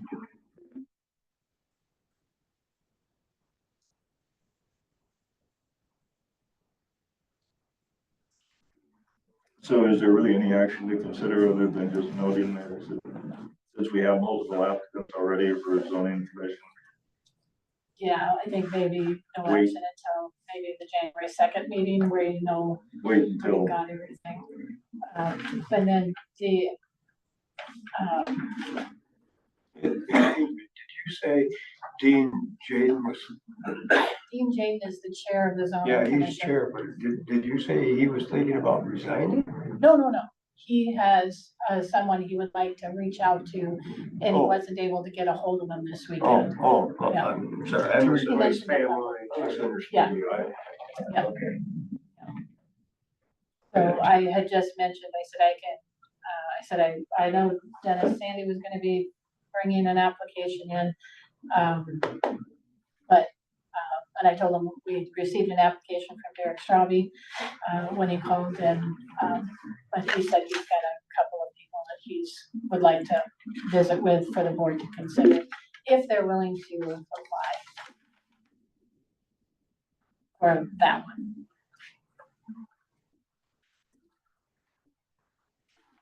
And then other boards that I've got highlighted at the top are the Area Development Corporation, Randy Heights, Travis O'Connell, and Paul Ronnie House. Who's ever on the phone, conference phone, could you mute your phone, please? Thank you. So those, if you want to go in order on there, there's those top 3. I don't know if anybody's talked to Randy Heights, Travis O'Connell or Paul Rottinghouse. Or if maybe Tim Fox knows if they're all willing to stay on or not.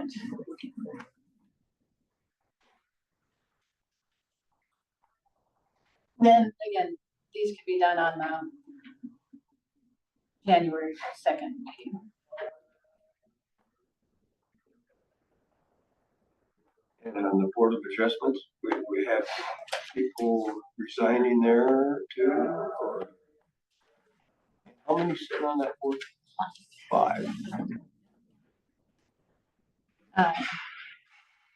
Wendy Johnson. Remember, if Jen said that Wendy was still interested. I know there's been some discussion about not been available for several meetings. So someone might want to follow up there.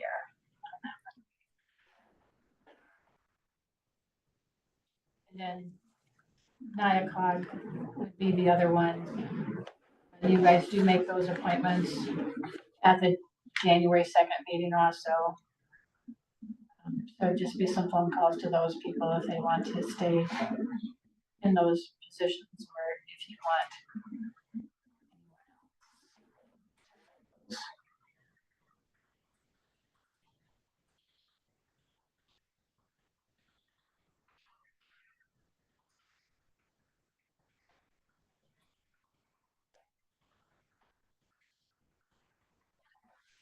I'd be glad to get a hold of the.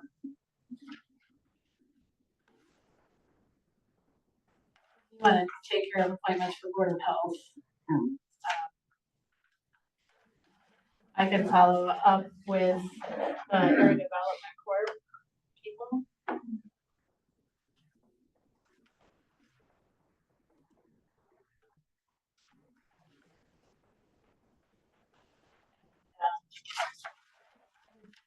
Wade, would you want to follow up with Wendy Johnson? And if you give me some.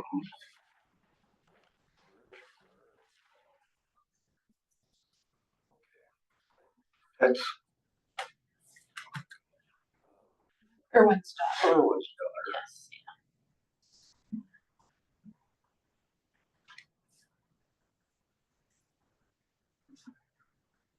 daughter. You got phone numbers for her?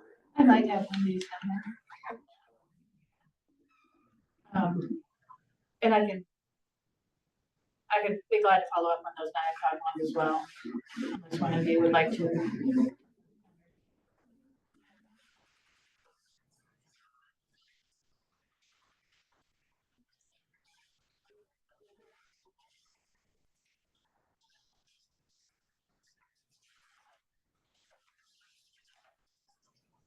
Good with that, or?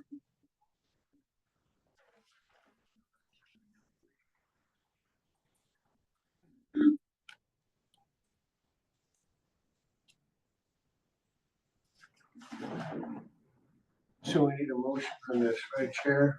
Not actually, there's nothing to move on right at the moment, I don't think. You've got, until these people are contacted and you see if they're willing to serve or if you want to make any changes. So, to be put off to the next. Take it up again in January 2nd. Or the future meeting. Yeah. At the January 2nd meeting, you'll be discussing the board appointments to almost all these committees as well. In fact, that's kind of a little bit of a agenda item here coming up, so.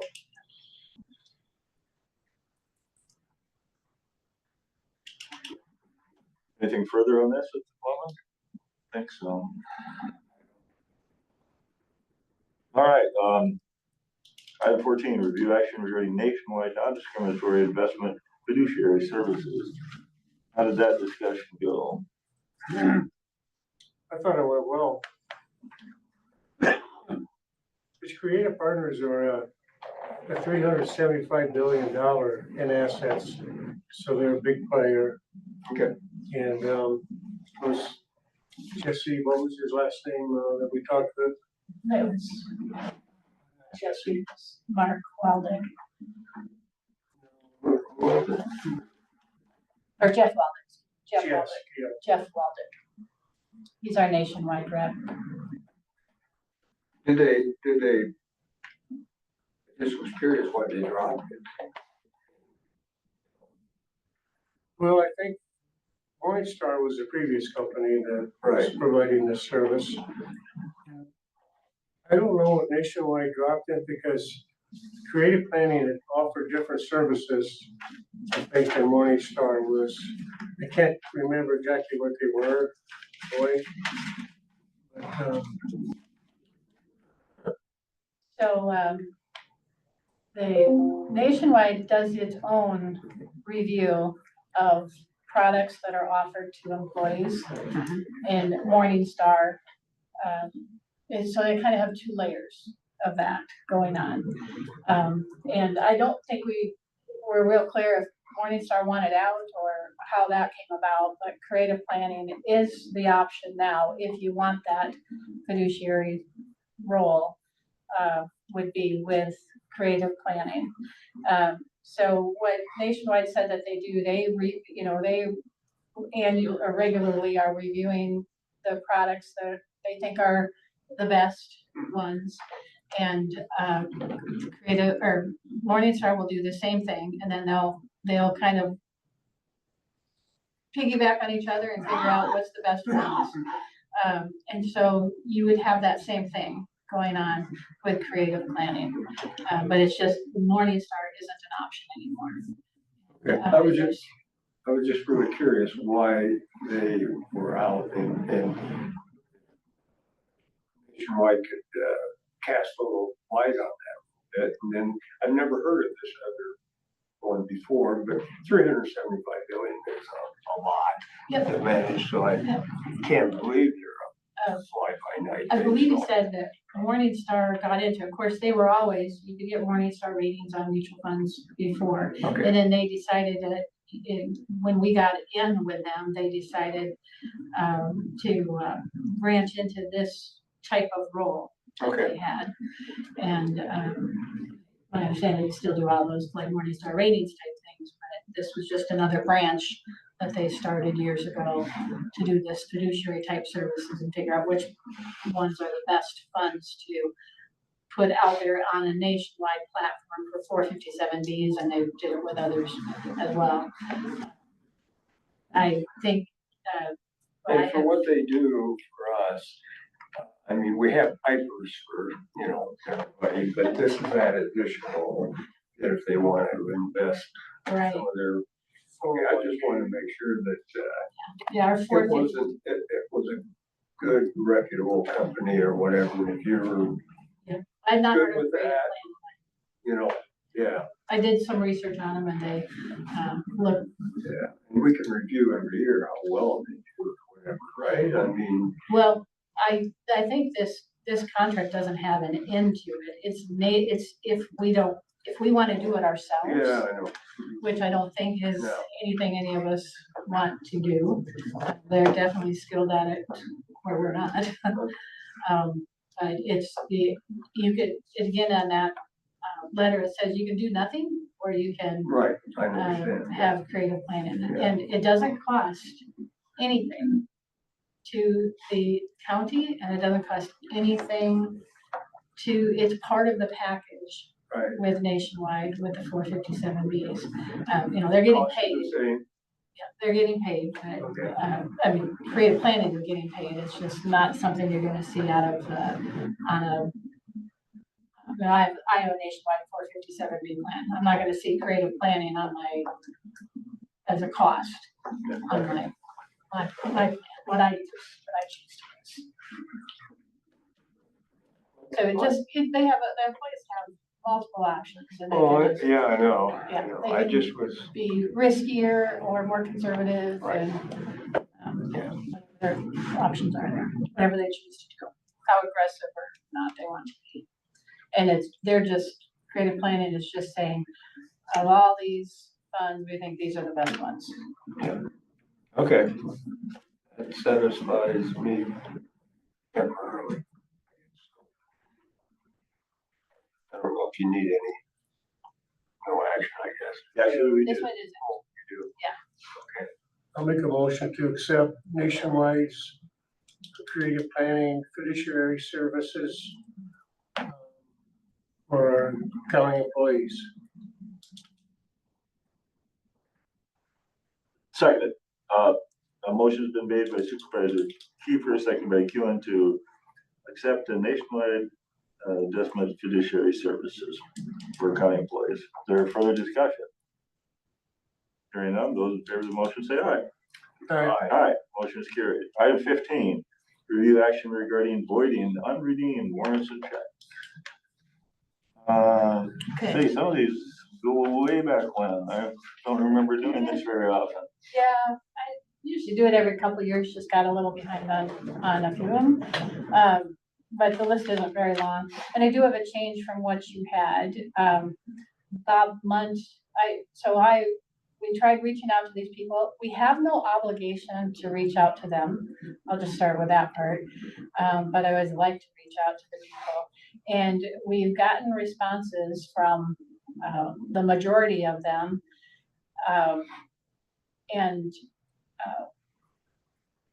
If when I had reached out to them, the ones I could get a hold of, and Lexi got a hold of a few as well.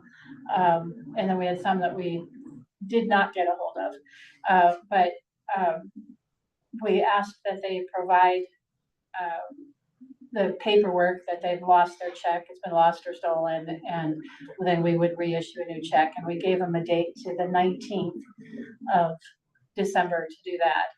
And the one that said he wanted to do so was Bob Munt, and then he came in the office and I actually came into the office for something else, and I said, oh, by the way, what did you want to do with your check? Do you want to do the paperwork to get a new check? And he said, yeah, I was headed to, I think that was, I don't know, I was headed to a meeting, and so I left him with the staff, and they were going to do the replacement check. And then I just learned this morning that he said, no, he decided he didn't want to.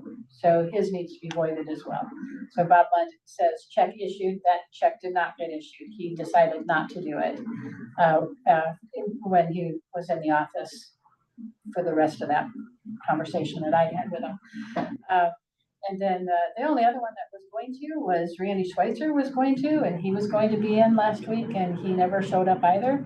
And so all of our checks say that they have to be redeemed within 90 days. So again, we're not obligated to go through this, but I do like to, that's why I held it off a little bit, gave them a little more time to find some people there. But so I would recommend that all of these checks be voided.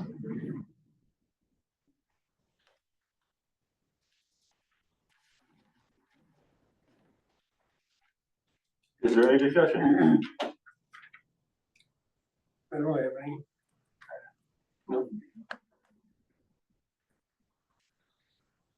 I move that we void any unredeemed warrants and checks according to the list that's been given to us. I'll second that. Motion has been made by Kewen, seconded by Campbell to avoid all of these unredeemed warrants or checks. And if you don't mind in that motion, I'd like to just add up my fund voiding in that motion. What's that? Yeah, I'll add by the fund number, how much goes back into each fund. Okay. By the fund number. Yeah. Is there further discussion? Anyone like to make a comment on the phone?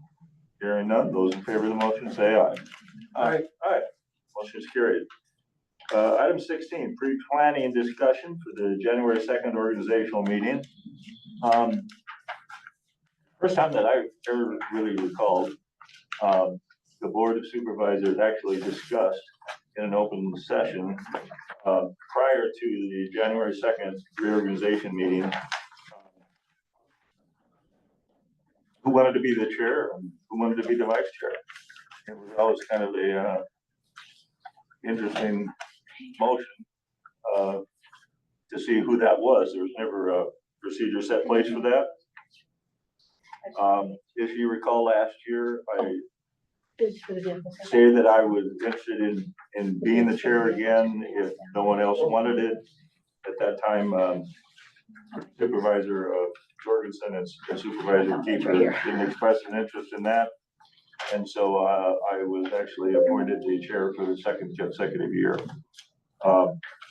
So that is an item for a little bit of discussion here today.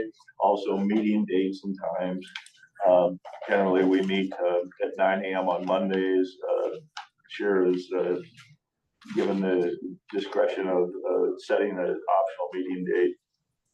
If the chair believes that the room is too small to accommodate a number of people, that sort of thing. And then the whole list of board of supervisor appointments to various boards and commissions. Obviously, I will be leaving county government, so all of these positions will be divided among the three supervisors, and we're kind of in a unique situation. We have all three of you here today, so you can have all of those discussions. I'll just kick off the board chair and vice chair discussion with this. One thing that we put into place 2 years ago was a new rules of procedure, how we operate the board. And they're all posted on the campus there, and we've done pretty well with those. Who's ever listening on the phone, could you mute your phone, please? Dog is commenting on Made the motion. on that. So anyway, the responsibilities of the chair are a little different. The chair sets the agenda with the assistance of the auditor, but the final decision on what goes on the agenda is that of the chair. And that is important. That's an important role. There were issues today that weren't quite ready to be discussed on our agenda because we hadn't contacted all the people who might want to know about them. And so it's important to set an agenda that's an important process. In large part, the agenda comes in through the auditor. There's a certain pattern of the way this works. We approve claims. All that stuff kind of goes to the auditor's office. So it works that way. People will call up and think they can get on the agenda. They just call you and say, I want to be on the agenda. Well, it doesn't work that way. If that was the way it worked, we would have people here all the time who would get to talk about whatever they thought is important to them. And it's really not their decision. It doesn't work that way. Sometimes you don't want to talk about some of the things they want to think that you should talk about. That's one of the roles of the chair. The other one that's very important is the chair is the person who is responsible to make sure that the agenda is set so you in compliance with the Iowa Opens Meeting Law. I don't know if you follow this long, Boyd, but this board has been challenged twice this year on Opens Meeting Law violations, formal ones. And we did not violate the open meeting law according to the Iowa Public Information Board. But that is a very important rule. For instance, so you met over in Saragota County with the supervisors. Did you have that posted? Yes, we did. That was posted. It has to be posted 24 hours in advance on our website and on our bulletin board. So there are certain rules that we have to comply with there. And that was very important to this current board, and it is very important to any board. So that's another thing. And the chair works with the county attorney to ensure that anything that goes on that agenda is in compliance with the Iowa Public Information Board. So that's important. So if you haven't already, you need to get and really understand that booklet that they hand out, the little pamphlet about the information board. Because with a 3-person board, it is just different. It is different. And we were given that, right? Yeah, you probably got that during your Orientation thing. Yeah. So that's just kind of the background that I put into this, and open it up to your discussion. So, On the reorganization meeting for the second, one of the first things you'll do Is fine, is a new appoint a a new new chair, chairperson. right, on the second. Yes, that's like one of the top. Yeah, we're not doing Appoint a that vice today.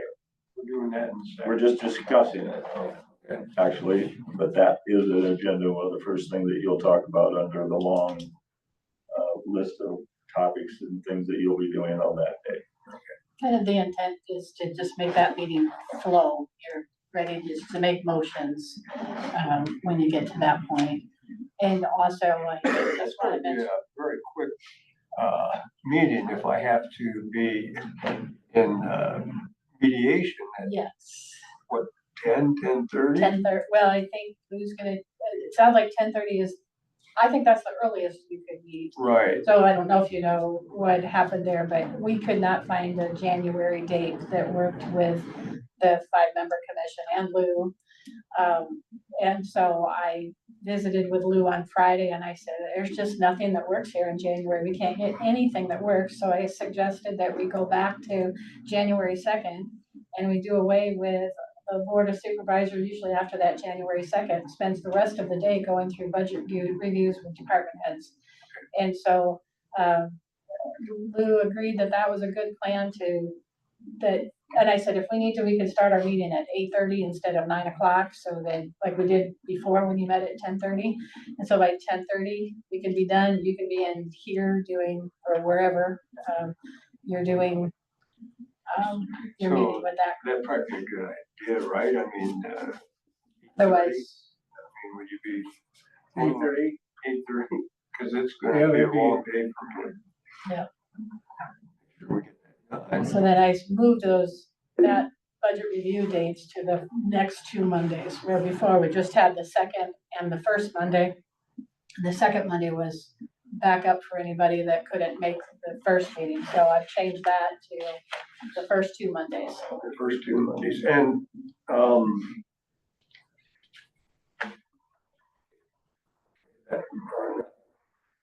sixth and the 13th, So plan all day, all day, all day. all day. Yep. Okay.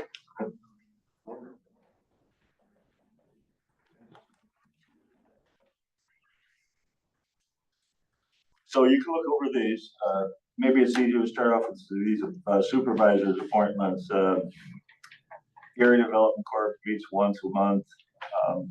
The ADC Asset Management Committee is kind of a subcommittee of the Area Development Corporation. So the same person, I would think, should probably be on that one.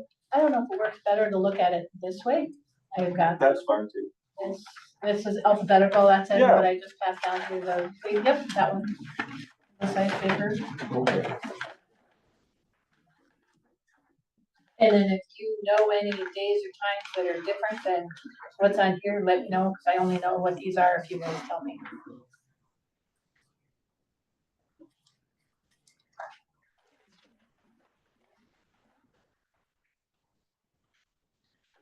I don't know if you have to make a decision today. You know, we're not taking motions today. These it's just for your discussion, pretty much. So you have an idea of what you want to do. Well, if you want to jump off one and jump on another, the supervisors have done that before, when they've said, hey, I'd like to try this one. Sure. Yeah, you know, like I know, You wanna do all this on January 2nd? all this is January 2nd. Yep. Maybe So- we meet at 7. Well, that's where the planning meetings kind of help. If you could say, well, I'd really like to try something different. And so, like, I know, I didn't know that you used to fly airplane, or do fly, I don't know if you fly anymore. No, I got pilot's license. You got- yeah. So, that's something I don't know, and Dennis, you did too at some point, yeah. And so, I don't know if that's something that you have interest in, and maybe you guys want to swap that around a little bit, or something like that, or so. If we just start at the top and kind of say, well, I think I'd like to stay on this, or I'd like to swap, or whatever it might be, and you can see that some of them have alternates, some of them don't. 911 board is the first one.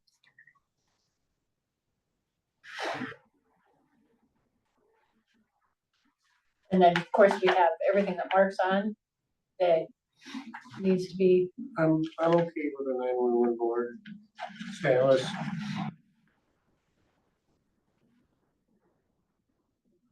we're the alternate on there. Do you want to stay the alternate on there, Boyd? Yeah, I guess.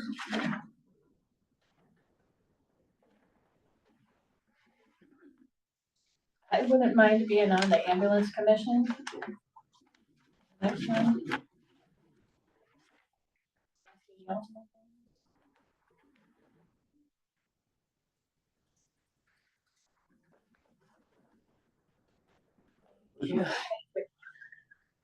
Yeah, all of you are on, all of us are on the conference board. That's just the board that's listed there. The Area Development Corp, I wouldn't mind being on that board as well. If there's anybody else that wants to be on it, City Area Development Corporation board. Good. Fine with me. And asset management, how often does that one meet, Mark, do you know? It's rare. Sure. If you want to.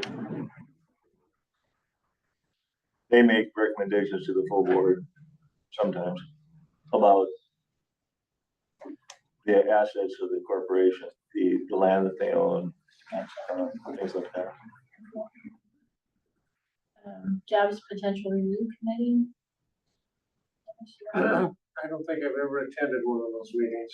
I've Okay. never been aware of one. That's the Jobs Potential Review Committee, is that right? That we're, You can leave my name on there, but I've never heard from them. Yes, boards, yeah.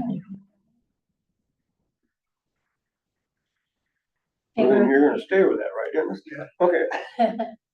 Chamber of Commerce, that's just a liaison, it's not a board member, it's just a liaison that you can report back activities that are going on. I've been doing that. I can continue to do that. Okay.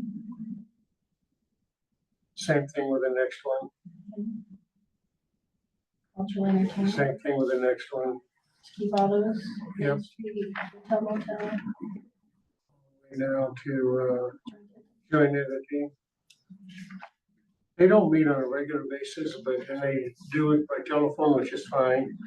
And I that meeting, In the Area Development Corp, I was interested in learning that they're going to start having their meetings here.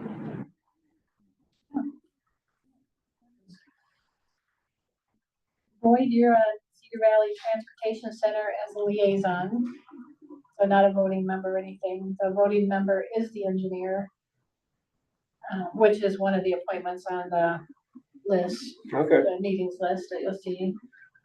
that'd be fine. Okay. And Central the Iowa. Juvenile Detention Center. Oh, I've done that. I filled in for Jim when he was farming. And, So- yeah, that, I need to study more on that, but yeah, that's fine, I'll take that. Board of Health Liaison. So all of these county boards, some years ago, I think Margaret was when you were here the last time, the supervisors, here's something I thought I have on all of this. I would say prior to appointing these liaisons, the department heads of those boards were asked to come to a board meeting and talk on, different occasions on what's going on in their departments. The liaison thing started after we had some issues with the Veteran Affairs Commission. Does that sound right to you, Mark? It seems like that's when that started, was with some VA issues. And I do know that when we had a VA issue that went to the Iowa Public Information Board, and the attorney that we had hired for that process, well, through our insurance company had said, you need to be careful if you're going to be a liaison to these boards, because you have no authority, no capacity, you're just back in the weeds, listening what's going on, and but I've seen the things that make me nervous is I know there was one board that at one time had a closed session meeting and they asked the liaison supervisor liaison, if they wanted to go into the closed session, you have no rights to go into that closed session. That is that board's closed session. So you have to be careful if you're running, if we're continue with these roles as liaisons that, and I've seen where some of them will put the liaison on the agenda. There's no need for you to be on the agenda. It is their meeting. It is not your meeting. You're just there to report back what they're doing. And so Beth Hansen was our attorney at the time and said, you guys need to be careful if you're doing this because people might get the wrong interpretation. Did you have that authority over them? The only authority you have is appointing them to a board or commission. Is it something that, maybe they can come here, you know? Yeah, and that's where some boards were, you know, like Board of Health, when Pat McDonald was the chair of that. He came to the Board of Supervisors meeting, as well as the Public Health Director would come different times and say, here's what's going on in our department. I mean, is that feasible? Absolutely. Yeah, I mean, really, because I mean, and I know we'll get down to it here, but, supposed to get it twice a month, go to the, Conservation Board. well, not so much that, but the foster grandparents thing or whatever. I don't know what their policy is. I mean, so can we do that? Can we ask them to come to our meeting? They may have a criteria that there has to be a county representative on their board. Well, on their board, maybe, but just liaison, I don't. It's not a liaison though. Okay, That yeah, was not a liaison. yeah, I understand Yeah, that. that one, I think you'd have to follow up with them and ask them, what is is it in your, does it have to be a county supervisor? Could it be somebody else representing the county? I don't know. Whatever, so.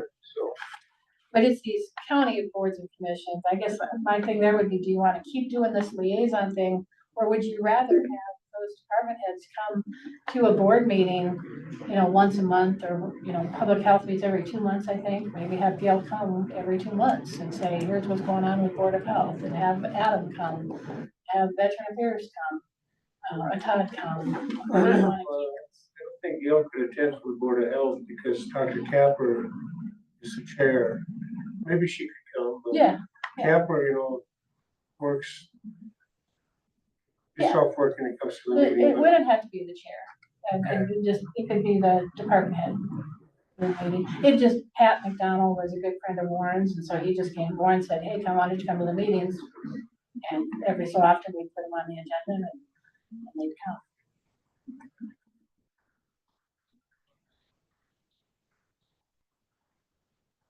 So I don't know how you want to do those. That's where you're at, this section here, where all of those right there that are Board of Health, Conservation, and Veteran Affairs. Those are all ones that aren't, there's no requirement to have a liaison. It's just something that got started at some point. Well, and we can look at this at a further date too, right? January 2nd, You that's know, your next date. yeah. I'd stick with the Conservation Commission if that's where we're at now. So maybe you can think about before the January 2nd meeting, do you want to continue doing those liaison appointments? Or ask those boards to come here, and then you hear, or not the boards, but then, you know, Adam or Gail or Tom, come and just talk about what's happening with. Yeah. Then everybody just needs to be consistently put on the agenda, so that would be the auditor's role to make sure they're working with the chair to get those things on there periodically. Okay.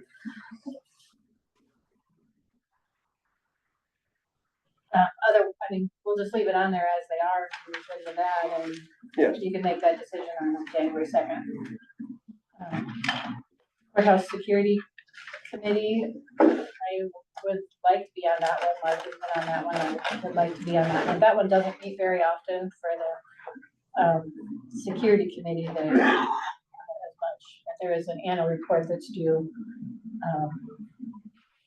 by Jason Webster as our safety coordinator.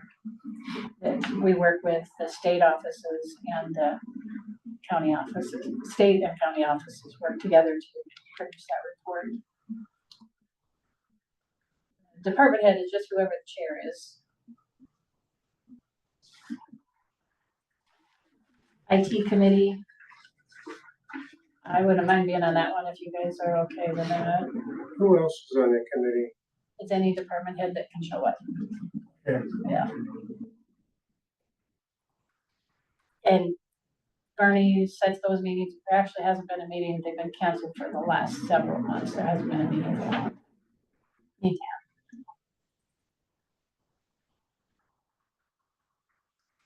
Risk management typically has some of the same aspects as the courthouse security committee. So I think that's a good fit to whoever's on the courthouse security one to be on the risk management one as well. Risk management reviews work comp, de-identified work comp claims, training, everything that I met, or employee orientation, that back page of that one document. Veteran affairs, if you want to continue, please onto that. Yep, I can do that. If you decide to continue those. And social services. That's been Mark. I don't mind being on that one unless anybody else wants to. Go for it. Do the alternate for you.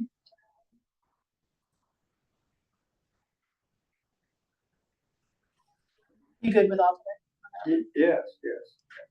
Emergency food and shelter program is one that hasn't met for years, and it is an as-needed basis. And it's whenever the federal government has funds to push down to the local level. And then we can push out grants for rent, food sources, that type of thing. But it's only when it's needed. I think Carol O'Donnell was our last contact with that one. My knowledge hasn't been any. Okay. I like those.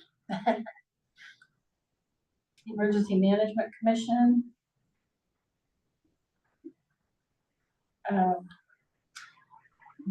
Boyd, you're on there. It's the emergency, it's got the note there that says request to serve for 3 years at a time. When Leslie was our emergency management coordinator, she requested that because of the reporting that has to be done with the state and some changes that go with that. I'm not exactly sure how that worked, but it's been a 3-year thing.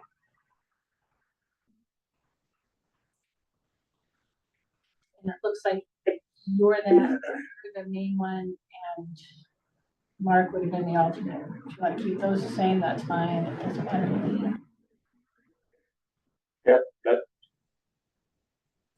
sure.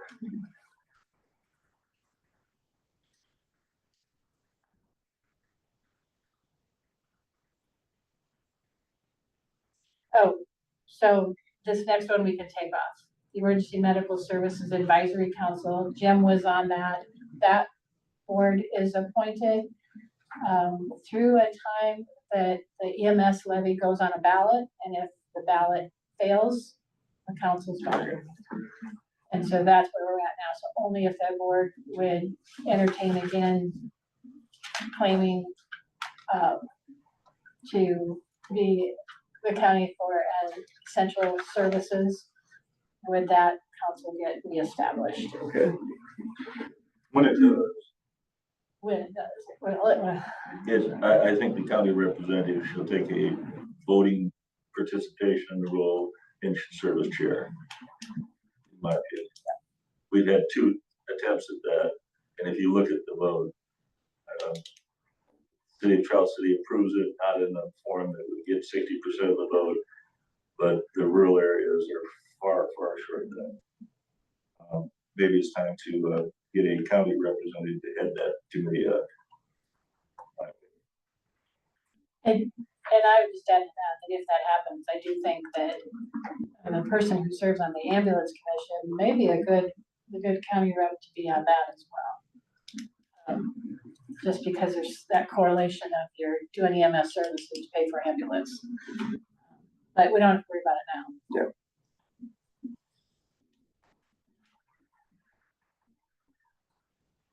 So the Communications Advisory Board that oversees our dispatch services. I'm good with that.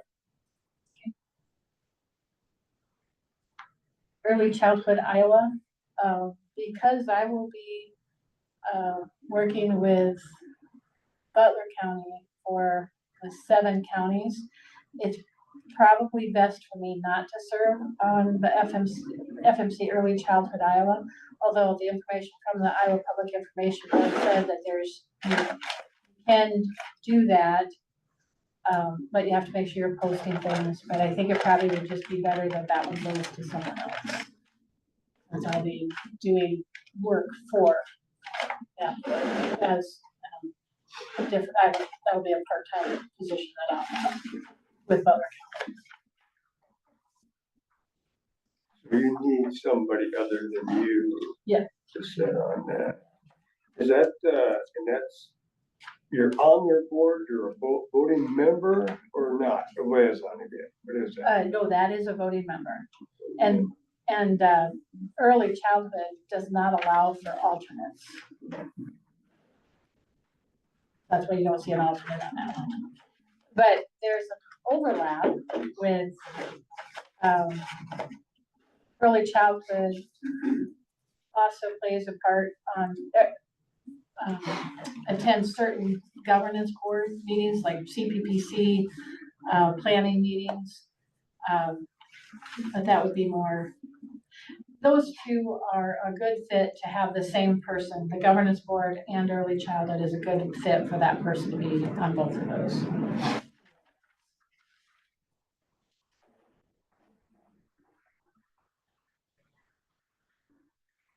So we're talking about the early childhood Iowa law, And the governance board.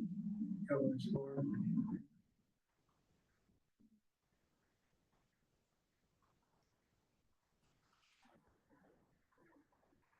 You could put my name, do they meet in person or by Zoom or phone, do you know? Or? In person.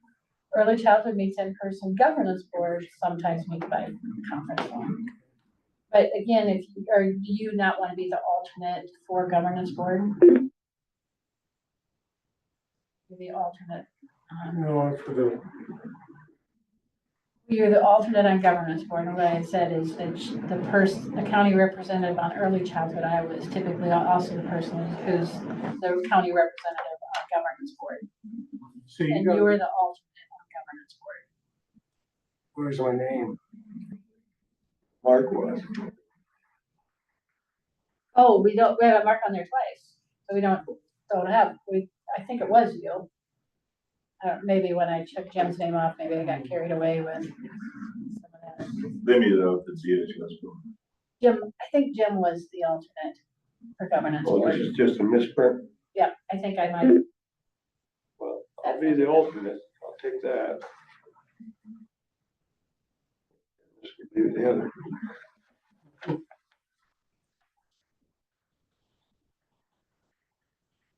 And I don't know if their meetings will change because Lori Christensen is done with early childhood Iowa at the end of this month, and Shauna Lebeck will be the next coordinator for the FMC area. And so I don't know if those meeting dates will change, but that'll be the other thing to kind of line up is, do you have conflicts with meetings the same day? As another point. So landfill, we've got Dennis as primary and Boyd as alternate. Are you okay with that, Lloyd? Pardon? Yeah. Landfill being alternate? Yeah. Foster grandparents. Boyd, would you? That's the one If you don't, I'll be that one if you aren't interested in that well, one. I just, I'm in town here, that might. I'm unless I'm really missing something, you can have that.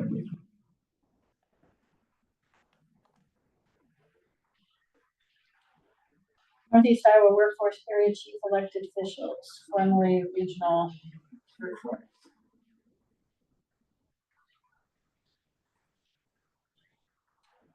I can do that one.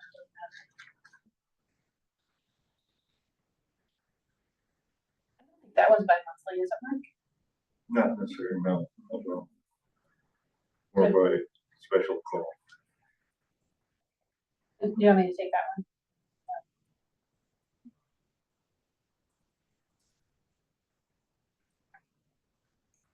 Mark was on NIACOG, alternate to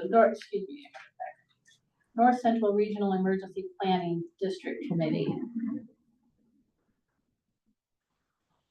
Mark was the alternate to that, so maybe we should go to the next one down. Dennis, you're the representative on that one. Yep. Boyd, do you want to do that one? He's the alternate? The alternate. Yeah, that'd be fine. I usually go over with Jason Webster. We ride together.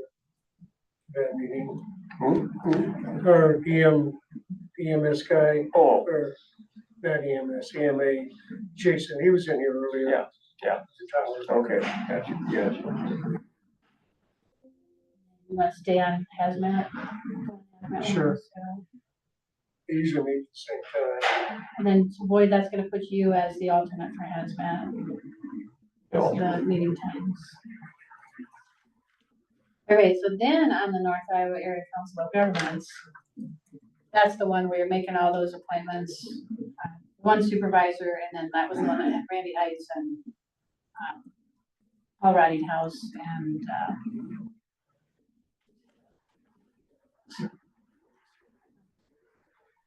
Mark was on that one. That's Oh, Sharon Sharon Abbott. Abbott. That's Sharon Abbott. You're right.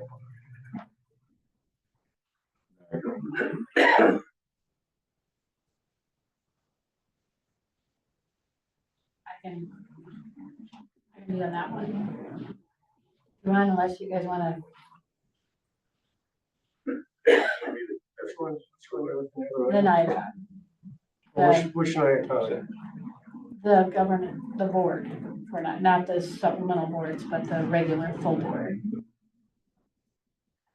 Well, the Mark's on.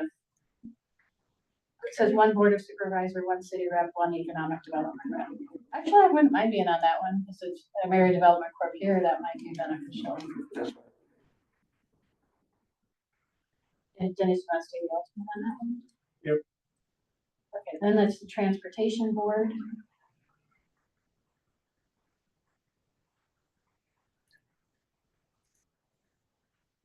I wondered, I've had thoughts on that, but I don't think I've ever attended one of those. there should be meetings for those. It's after the hazmat meeting. Hmm.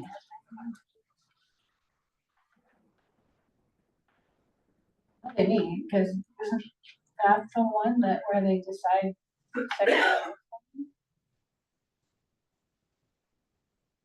That one, Mark? Yeah, I've been to several NIACOG meetings, but this one just doesn't ring a bell. Transportation Policy Board, map 21, region 2.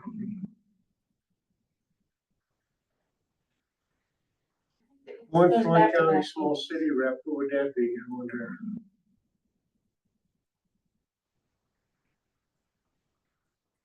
Would it be Travis, maybe, or? I don't know, you don't know, I don't think you guys have.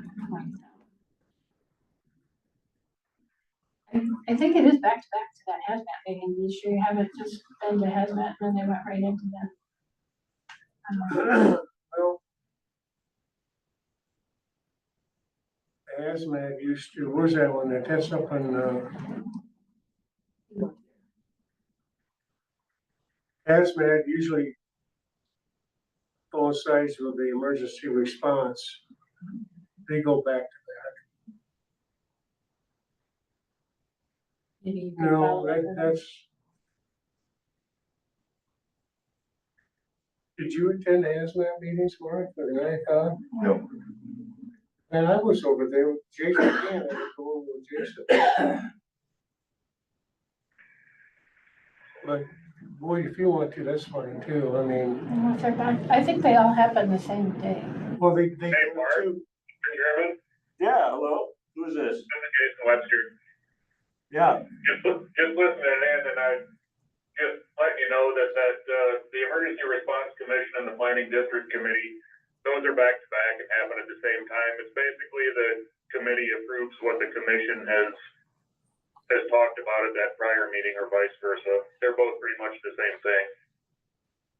And we're talking about a third one that's the Transportation Policy Board.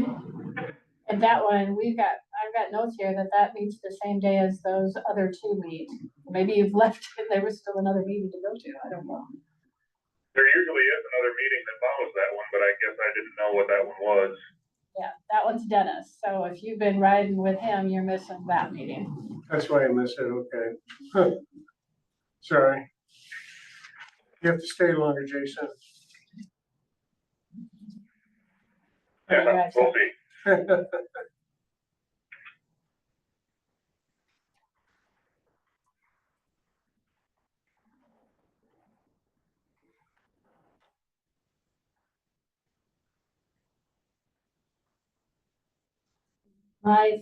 So Dennis, I would say you should be primary in that, and then since you're the alternate on the other two, Boyd, you should be the alternate probably on that one. The transportation policy? Yeah. Okay.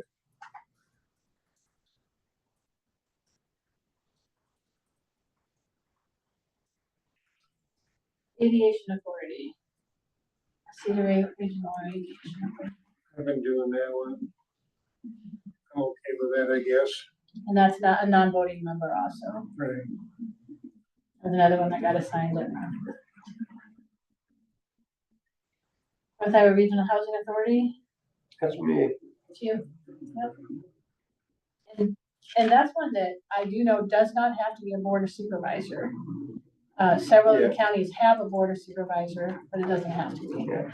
Jeff Sherman had served on that before, but we appointed Jesse and, well, Jeff is the alternate, so Jesse got here and then Jesse's the alternate.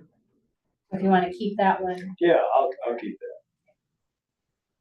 Shell Rock River Cedar Water Management Coalition.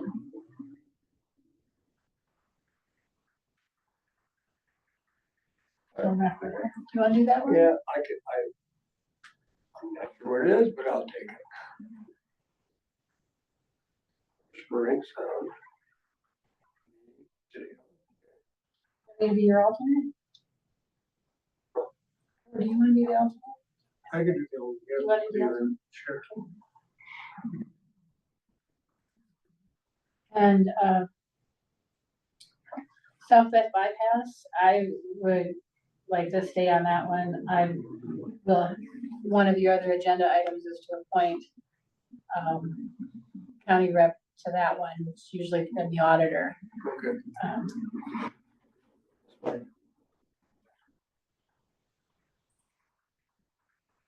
So that would probably be a good one for the alternate for that one, Southwest Bypass, because it's Chelsea area more than anything. Well, they meet while they're remodeling this happening. I don't know. We don't meet very often. We haven't met quarterly in a long time. We haven't met this year even. We had a meeting this year. And actually, looking at the last meetings I had were removing the county from that, dissolving that county portion of it. So I don't know where that's gonna land yet. And I would say, Boyd, I would think that if you're on the Shell Rock Watershed Coalition, you probably should be on the Upper Cedar. Take over Mark's spot, right? Dennis, Okay. put that one in? Yep. Okay, so what I can do is I'll pull that together, and I usually on my agenda packet for January 2nd, I'll put that agenda Okay. packet together because Morgan won't be back until January 2nd. And so I'll put it all together on here, and then you kind of look and see if it looks like it's heavy, somewhere more than another place, and you want to switch things, Gotcha. make it formal, and on Monday. Or on January 2nd.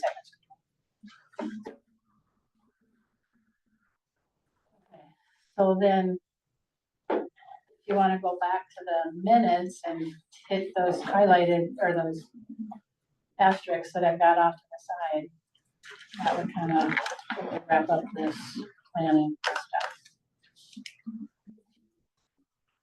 So the first one is the chairperson. And I would ask that you would consider that maybe I could be the chair for this next year because of that relationship with the auditor and the chair. Morgan is going to be so green to what should be on an agenda timing of things. So if you would consider me being the chair, I would like that role, only because we have a new auditor. Both the area counties have a mentoring program for new auditors. Yep. Where they can send an auditor from Mitchell County and wherever. They don't send auditors. Howard County is going to be Morgan's mentor. The Howard County auditor is going to be her mentor. But they kind of pick that based on what software programs do you use, what election equipment you use, and try to pair you up with somebody that kind of matches some of those criteria. But another county isn't necessarily going to help with specifics to supervisors work with the auditor.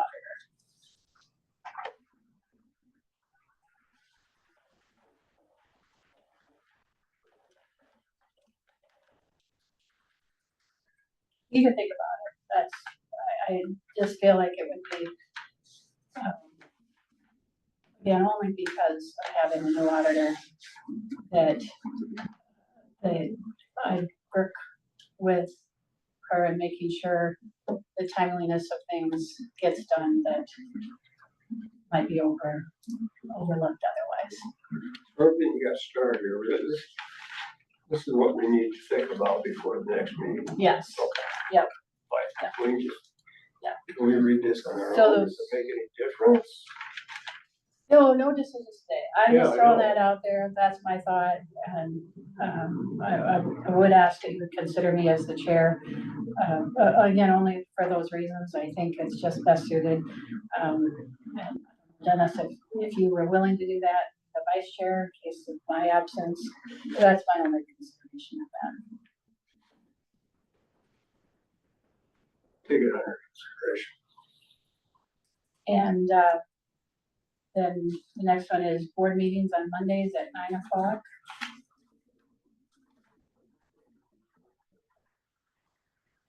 We've got those first meetings already set up, first 2 Mondays because of the budget process. Sometimes I thought that maybe a Tuesday meeting might be better, but that's whatever. We used to meet every Monday for a workshop meeting, and then the second and fourth Tuesday for action meetings. And then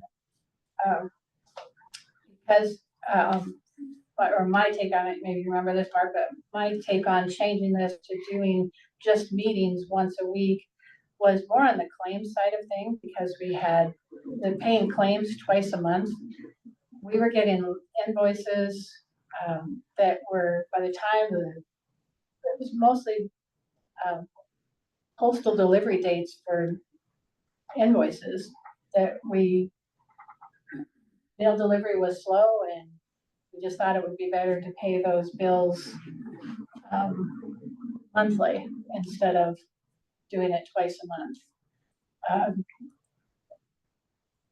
But as for the auditor side of it, I know that I just end up spending a lot of time on weekends getting your packets ready, because I just don't have enough time, 8 to 4:30, and I'm here usually till 6, 7 o'clock, 8 o'clock at night, Monday through Thursday anyway, and I just thought it might be something easier for the next auditor if we change to a Tuesday instead of a Monday.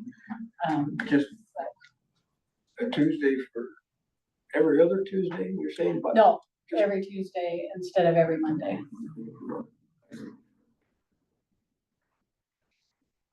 But, that's, Yeah. I just thought it might be easier on the auditor. not necessarily a board thing, but for the auditor. So maybe it's just trying and see how it works with the new auditor and keep doing what we're doing.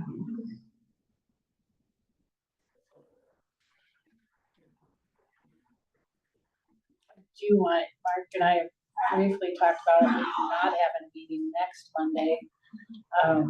I have to have, Possibility, but we have claims approved, so I don't know, we might have something come up in between there too, so I'm planning on being here.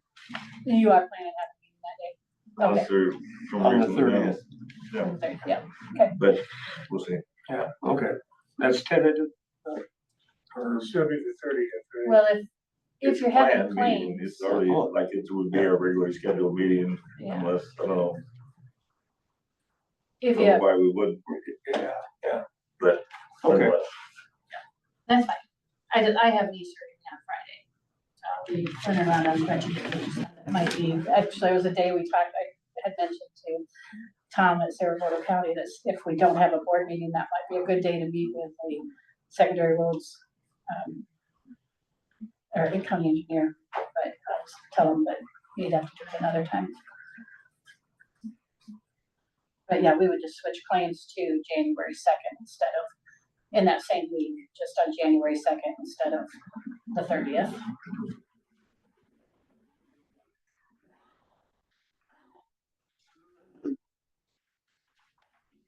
There any other discussion on item 16? The next page has some asterisks as well. I already said I plan to talk to Pat Gable from that other agenda item we had. Adam Sears to the MAP 21 Enhancement Board, and Jacob Page also. Those are all fine appointments until Jacob's not here anymore, then you'll have to, after, whenever we get that over, so we have to make a different appointment to, or the assistant county engineers could assist in MAP 21 if in the absence of Jacob.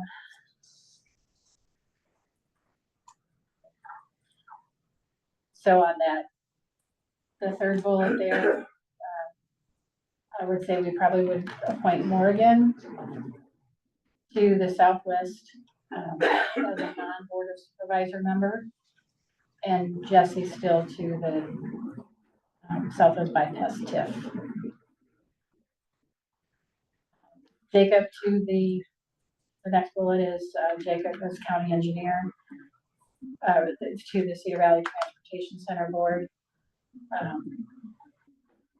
And that again will be short-lived, so if you want to think, we'll need to figure that out later as well. The next one is Supervisor Mark. You've been in the capacity before with the power of attorney for farm service agency. So, Used to do that. yeah. I mean, yep, it can't be that's what I was. much. I can't think. All the weird things pop up from time to time, just county owned property. Yeah. Conservation also. Yeah, you get to. Yeah, yeah. That'd be That's it for that. I'll get that kind of drafted up for it. So kind of flow the meeting a little quicker on that day. January 17th. And we're meeting in 8:30, right?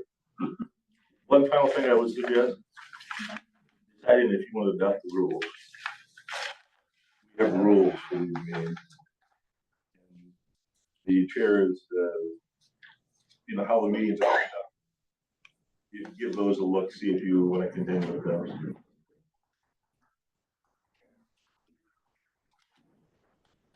And then that to you.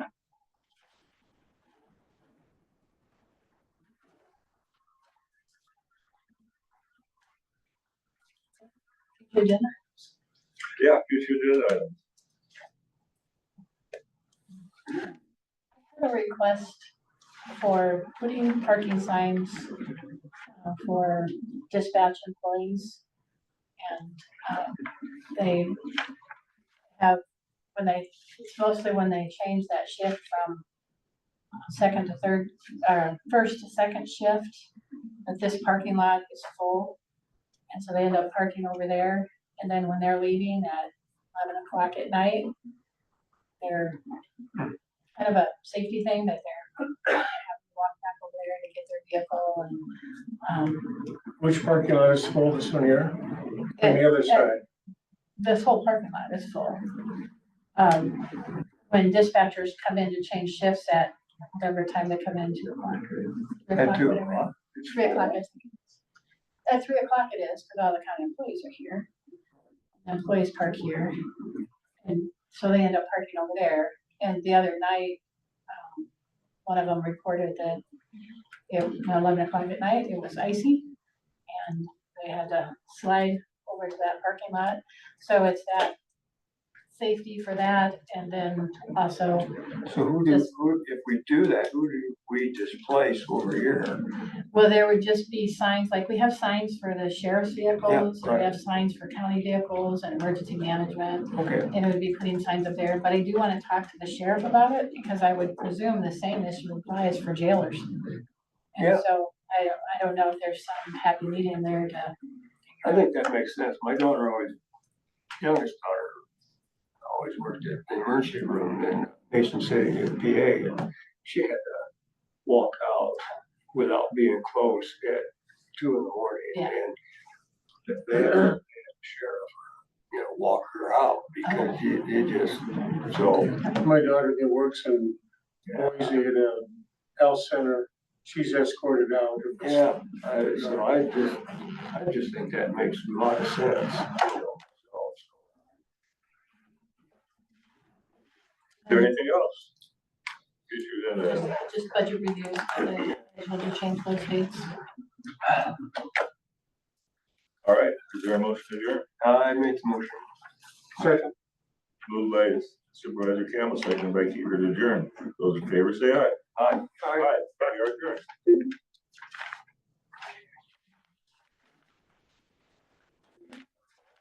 Thanks for taking over for me for a little bit today.